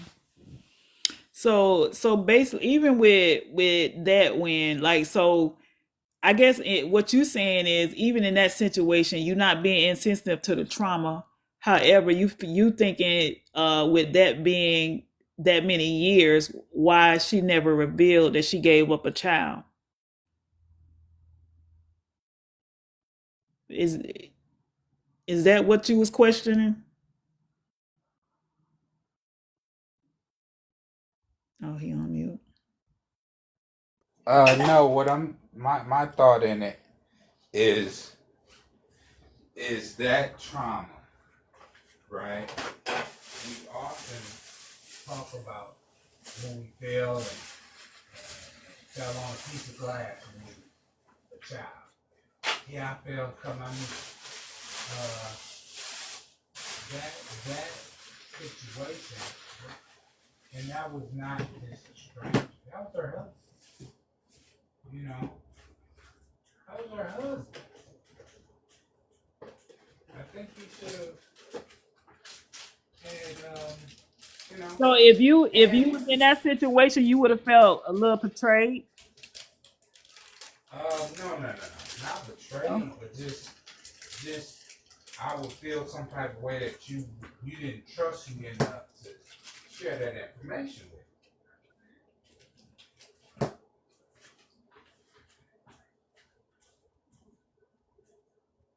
Once yeah. you became her husband, and X number of years later, after being her husband for so long, and she never had a conversation with me. I just, for me, I just, you know, there's a lot of people out here in the world, and I just couldn't see or couldn't fathom being with somebody, getting married to somebody, and us being together for X number of years, and then when our son is getting married, come to me and say, "Hey, this happened," and and then I want to go find my child, and I'm like that's the conversation we should have had when Junior was in the 5th grade. But when my question for you is, how is it that he gets to determine when it should have happened? He doesn't. It's her story to tell whenever she feels strong enough and brave enough to tell it. That's Okay, really so that's really the so truth of it. this is from the angle that this is the angle I'm coming from. I'm not saying her healing should be when I feel it should be. I'm saying he failed. I feel like he failed her. That she didn't feel comfortable until whatever age her son was getting ready to get married at. And now she tell him, well, we can get divorced because I'm going to find my child. That's the whole point. He never made her feel safe enough to tell. Exactly. And when she did tell, she was willing to lose her marriage and break up her family. And it Because shouldn't have come to that. exactly. And I blame him. I blame him for that. And my point was this. Remember I said they worked through it. He had to recognize that it was his fault, that she didn't feel safe enough to tell him. Remember I said her telling him almost broke her. How he carried on, wanting every single detail, wanting to know why and how come. He blamed her for what happened to her. He treated her horribly, even in her the telling of it. She stayed in a hotel for a week to collect herself. And it was his mother. It was his mother. They say his mother slapped fire from him. And said, you did what to her? You said what to her? Because he thought he was snitching. His mother went to the hotel and got her. His mother sat with her, laid in the bed with her, helped her cry, helped her put herself together. His mother didn't judge her. He didn't understand you as the husband, the person who's supposed to be the protector. She never felt safe enough to tell you. And then when circumstances forced her to tell you, you accused her of somehow, being complicit in what happened to her. That's a second violation. Words matter.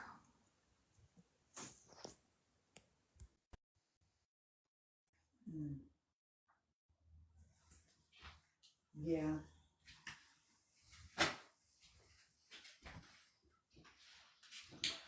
I I agree. I feel like that's an unfortunate situation to even be with somebody that you can't share that with. I mean, share that stuff with, because I feel like that a lot of times that a lot of women, especially women of color, they feel like they have to put this cape on and be the superwoman or be the strong one. She's a strong black woman. You know what I'm saying? Like, but I feel like even, and of course I believe in therapy, even though I know a lot of people don't even worked as a therapist. So that part, I do believe you should talk to your therapist. But also I would want to be with somebody that I'm able to open up with. Like, I just couldn't imagine if that was me and I'm thinking about my child in the middle of the night and I'm sobbing and I'm like, I want to turn next to this man next to me and tell him what's going on, but then I don't trust to tell him what's going on. Like, I just feel like I wouldn't put myself in that position. And that's why I feel like that some people they get into to relationships where it is a potential for safety, because I guess at some point you got to always think of some type of scenario or really be discerning about your person. Like, is he, when I get sick, if something happened to me, will he turn his back on me? Is he that type person that's gonna turn his back on me if something happened to me? Is he not gonna come home? Is he not gonna, if I can't perform, if he gonna go be with somebody else, or he's not gonna talk to me for 2 weeks or 3 days, and or if I got this trauma going on and for years I've been in a healing process, but something happens and it triggers me, and to think that I can't share it with my best friend. My man should be my best friend. I'm just gonna speak from my perspective. In order, because even with friendships, even women friendships, like me personally, I don't trust easily. And I'm not going to tell you all my personal details, but I feel like everybody needs somebody where they can feel vulnerable with and they can let their cape down and they can cry on their shoulder. And if you cannot be with somebody that you could do that with, I don't care. And I'm a type person. I'm a person that don't have trauma in their life. But and no, I don't want to talk about it every 5 minutes. But there could be a time where I'm in total silence and something could be wrong and I want to tell my person, but I'm afraid because how they would respond to me. No, I'm especially if you're a communicator, I want to be that. I want to have that person to say, let's, because I love tea. Let's brew a pot of tea. Let's talk about it. Like, or we could just sit in silence together, but just be there, be vulnerable. I don't disagree with any of that. I would just say this. I admire her. When she told us this story, I was just dumbfounded when she told this story. But I understood everything that she said because she had gone to college and she was still broken from, her assault. It was around the time she got ready to graduate that she met her husband and everything happened quickly and she got married and she got pregnant before she realized it. And so what she wanted to do is keep her family, for this son. She didn't want to have a child from, a broken situation. She was married and was it perfect? No, but they was okay and they had a good life and they was happy. And so, you try to compartmentalize, but she was truly, truly traumatized by what happened to her. It was a lot at a young age. It was a lot. And then when you think about, okay, maybe I should have this conversation with my husband, he would say something so insensitive to let her know something happened to somebody else and he, give his opinion. And she knew he's not going to be receptive to this. He's going to blame me. And so she lived with that. Yeah. And when she couldn't live with it anymore and she told him, he did the very thing she thought he was going to do. Yeah. I'm not disputing it at all. I'm just being empathetic to it. You get what I'm saying? Like, to be in that position where you can't share. You know what I'm saying? But I think that when earlier when you said that you think that some trauma, women should keep their trauma close to their chest. They shouldn't share it. And I feel like that's subjective. That it depends. Like for me myself, um, will I am I going to trauma dump on somebody that I'm dating in the beginning process? No. But will I ever share? Do I feel like that I would share certain things? Because to me, part of my trauma is who I am. Like that's how I help other people. So I can't imagine. I'm just speaking me personally. That's why I said subjective. Whether I would just simply just keep it all to myself.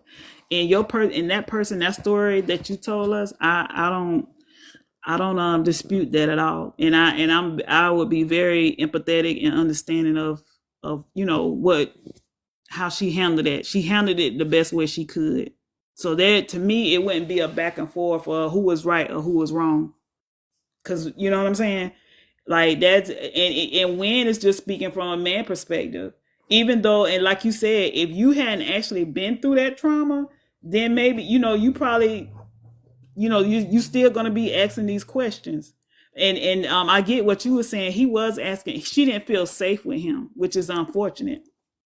But that's why I feel like that's why we have these type of conversations for the young people that's watching, and when they're getting into these relationships, they gotta make sure that you getting with your best friend. And to me, I'm not calling nobody my best friend that I can't talk to. I don't think nobody. I mean, you should be calling anybody your best friend if that's not somebody that you can really confide in and be vulnerable with. Because and I believe, like I said, I believe in therapy, but my therapist not gonna be my best friend. I mean, most of the time you talk. to your best friend about your therapist.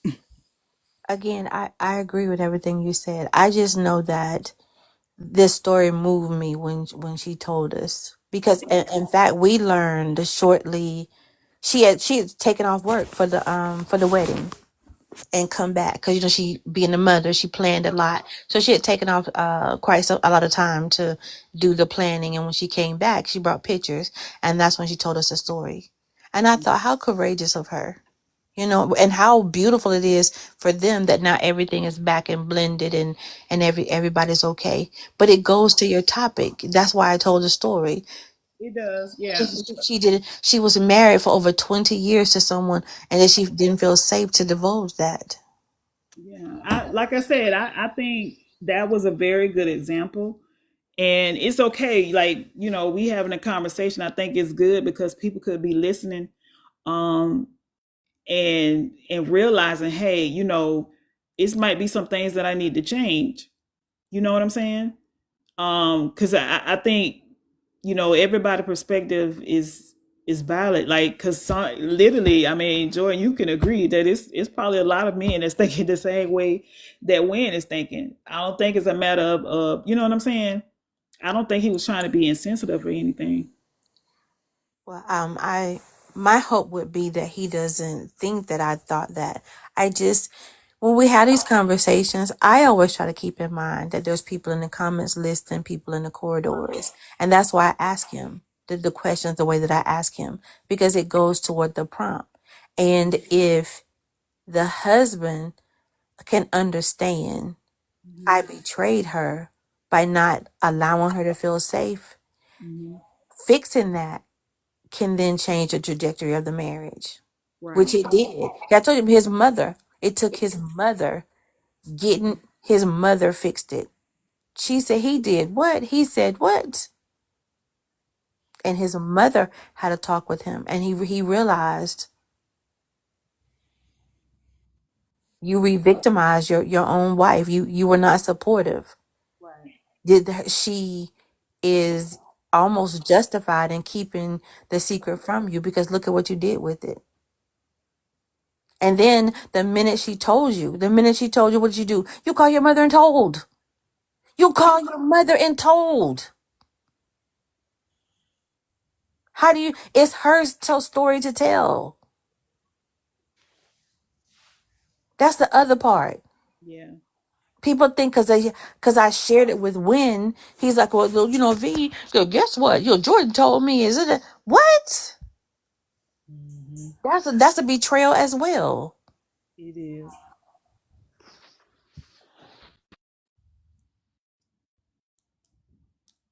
It definitely is. Yeah. Like I said, I get your perspective because, again, some trauma is, and we also got to keep in mind that some people don't remember their trauma until later in life. That's a good point, B. Hmm. Some random sight, some random bird, or some random sound of a car Hmm. takes them all the way back Yeah. 10 years, 12 years, or sometimes longer. Hmm. So I feel like that when you love somebody, you have to prepare and really know, because, and I said this before in another topic in a conversation, that word love and being in love is, I mean, people use it so casually.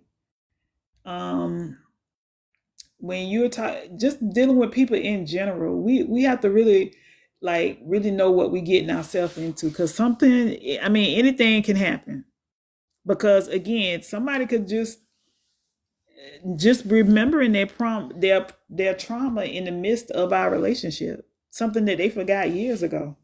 Then what? Will you still be able to deal with it? Will it still be? And, well, I'll say this. Mhm. Some traumas people will never heal from. It's coping. How do they cope with it? No, no, no, no. And I and want to, and I want us to stay on track with it. Like, I, okay. I'm not talking about healing. I'm talking about like, say for instance, if you had a trauma and and you don't remember it, it's okay. Positivity. If you don't remember it till later on in a relationship, how would you handle that? Oh, you mean with yeah, yeah. Um, quite often I find myself remembering, oh, I remember when this happened. And it was something that was traumatic, but I honestly forgot about it. And then when reminded of it, I just stop and pause and think to myself, wow, okay, yeah, I remember. But guess what? I don't I don't live I don't my reaction to remembering Mhm, isn't as severe as it was years ago when that thing happened. mhm, Like, oh wow, oh then I go, oh, I remember. Oh wow. Yeah, I remember when that's just who I am and who I've always been. Things that have happened to me, I mhm, don't I don't allow those things to leave me paralyzed and afraid of the world because that was something that happened. And and I look at things like, hey, you know what? It happened to me, and I'm quite sure I'm not the only human being on the planet that it happened to. mhm, Yeah, so that's something that has kept me going with traumatic situations in life. mhm, And be also being able to also being excited to share something traumatic because I'm viewing somebody who might be in a crisis at the moment, mhm, you know. So I can share a crisis that I was in that I never thought that I thought was the end of the world, and to help someone else.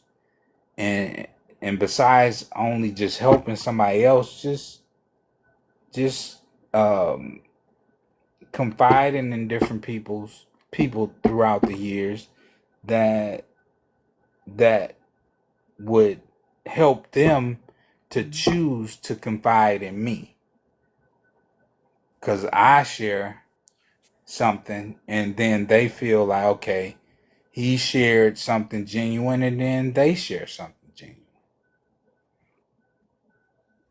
and knowing that I'm sharing to to help, not not to try to get something on anybody, but mhm, just, hey, I'm here and I'm available. And to show you that I'm available, I can share something with you that, guess what? Whether or not you go and tell 100,000 people, it'll be it won't matter to me. mhm, I think that there should be a opportunity for every adult to take a hiatus sometimes, a wellness period from the workforce. I think that let's take out family trauma, childhood trauma. Let's take all of that out. I think about I think about trauma suffered, just in my professional life, being ridiculed or talked to or treated differently, held to a higher standard. Um, things I went through. I remember I changed jobs a few years ago, and I was so outdone with my situation. One day I just got my purse and I said, "No, this is it. I will not be back." I went home. I put things in place, and I sat home on purpose. I sat home for 6 months. 6 months. I just wanted a breather. It was just so much. And every day I would sit on my porch, have my iced coffee. When I tell you there was not a day that I sat on that porch with my coffee, there was not a day that I didn't remember something, that hurt my feelings or something that traumatized me. Things that you sort of push down. I'll get to this later. I'll handle it later. I'll sweep it under the rug. I was able to forgive myself and accept all of those things that had been lingering. That's why I was so full. That's why my patience was so short, because I had run out of space to push things down. These were not things I really talked to anybody about.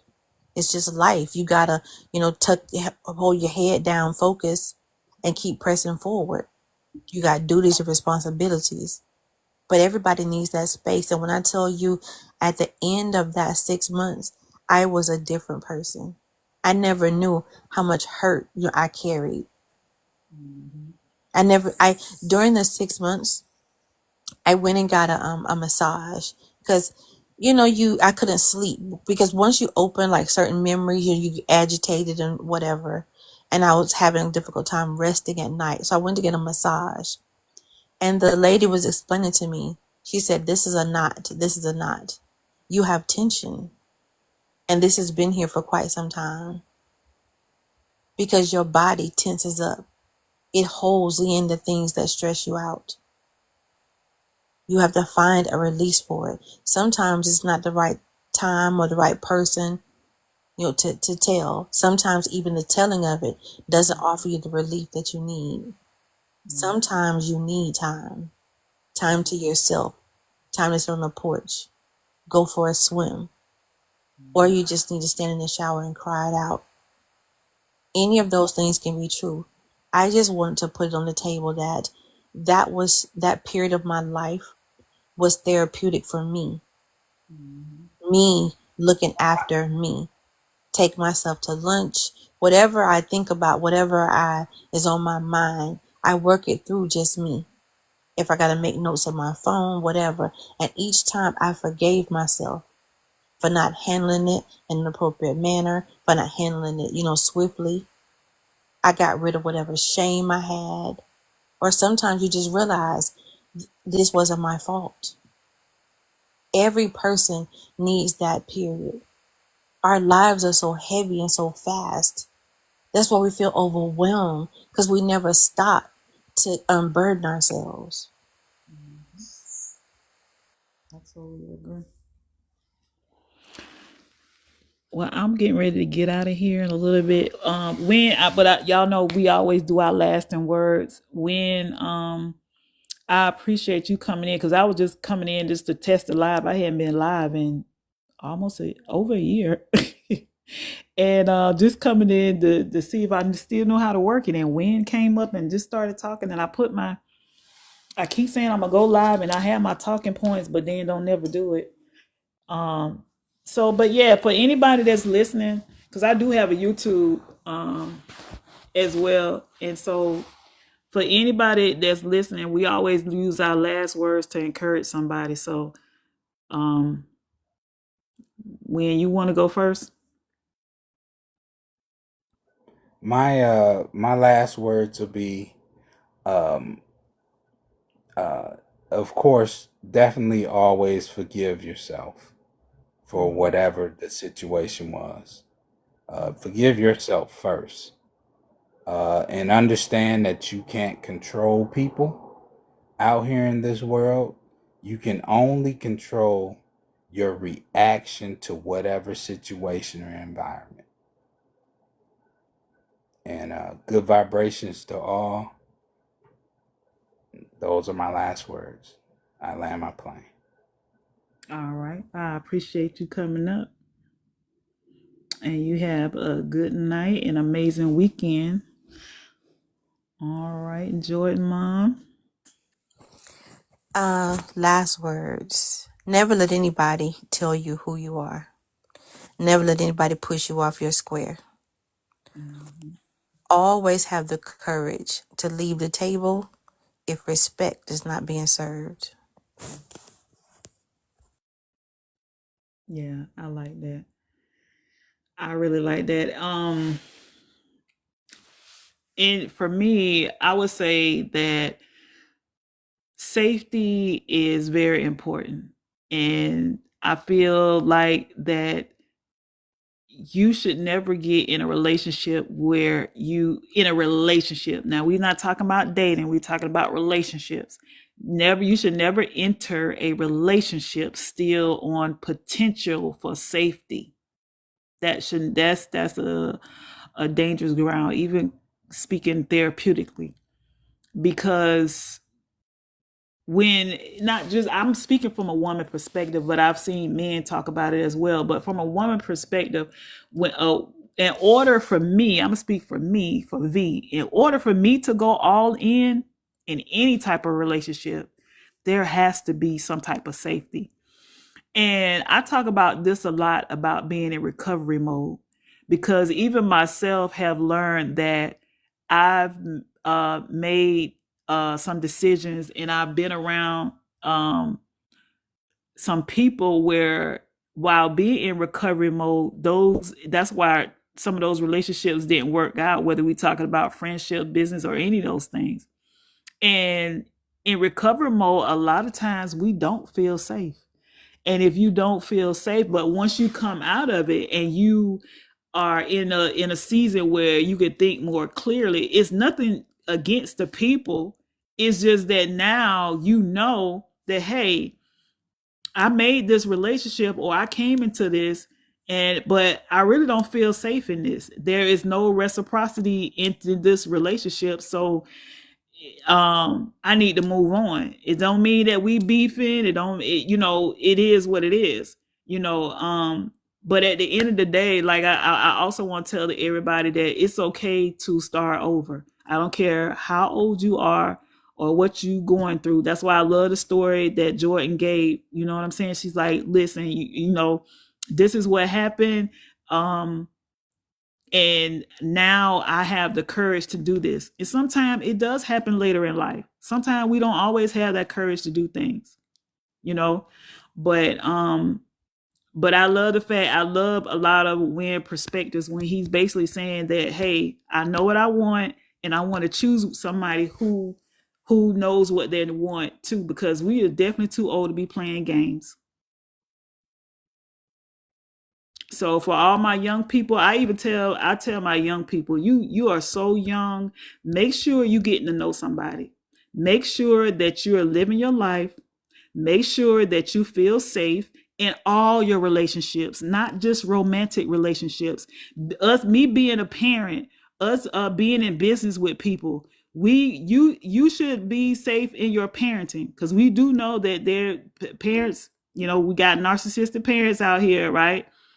um and people who, when it comes to business, because I'm a businesswoman, a lot of people are not doing their business in integrity, and that's not safe, because you messing with my livelihood. So, well, all that being said, I think all the new people that followed me and y'all came in and y'all listened to the conversation, and I'll try to be a little bit more consistent with coming back on. Now that I got certain things in order, because just like Jordan mentioned not too long ago, about sometimes you have to take that time out. And just, for me, I always say take that time out, shut the noise of the world, and just be in one with yourself. And I know I've been doing that. And when I tell you that, it's very peaceful over here, it really is. So I want you guys to, y'all know my saying, I love you without a price tag. Y'all have a good night.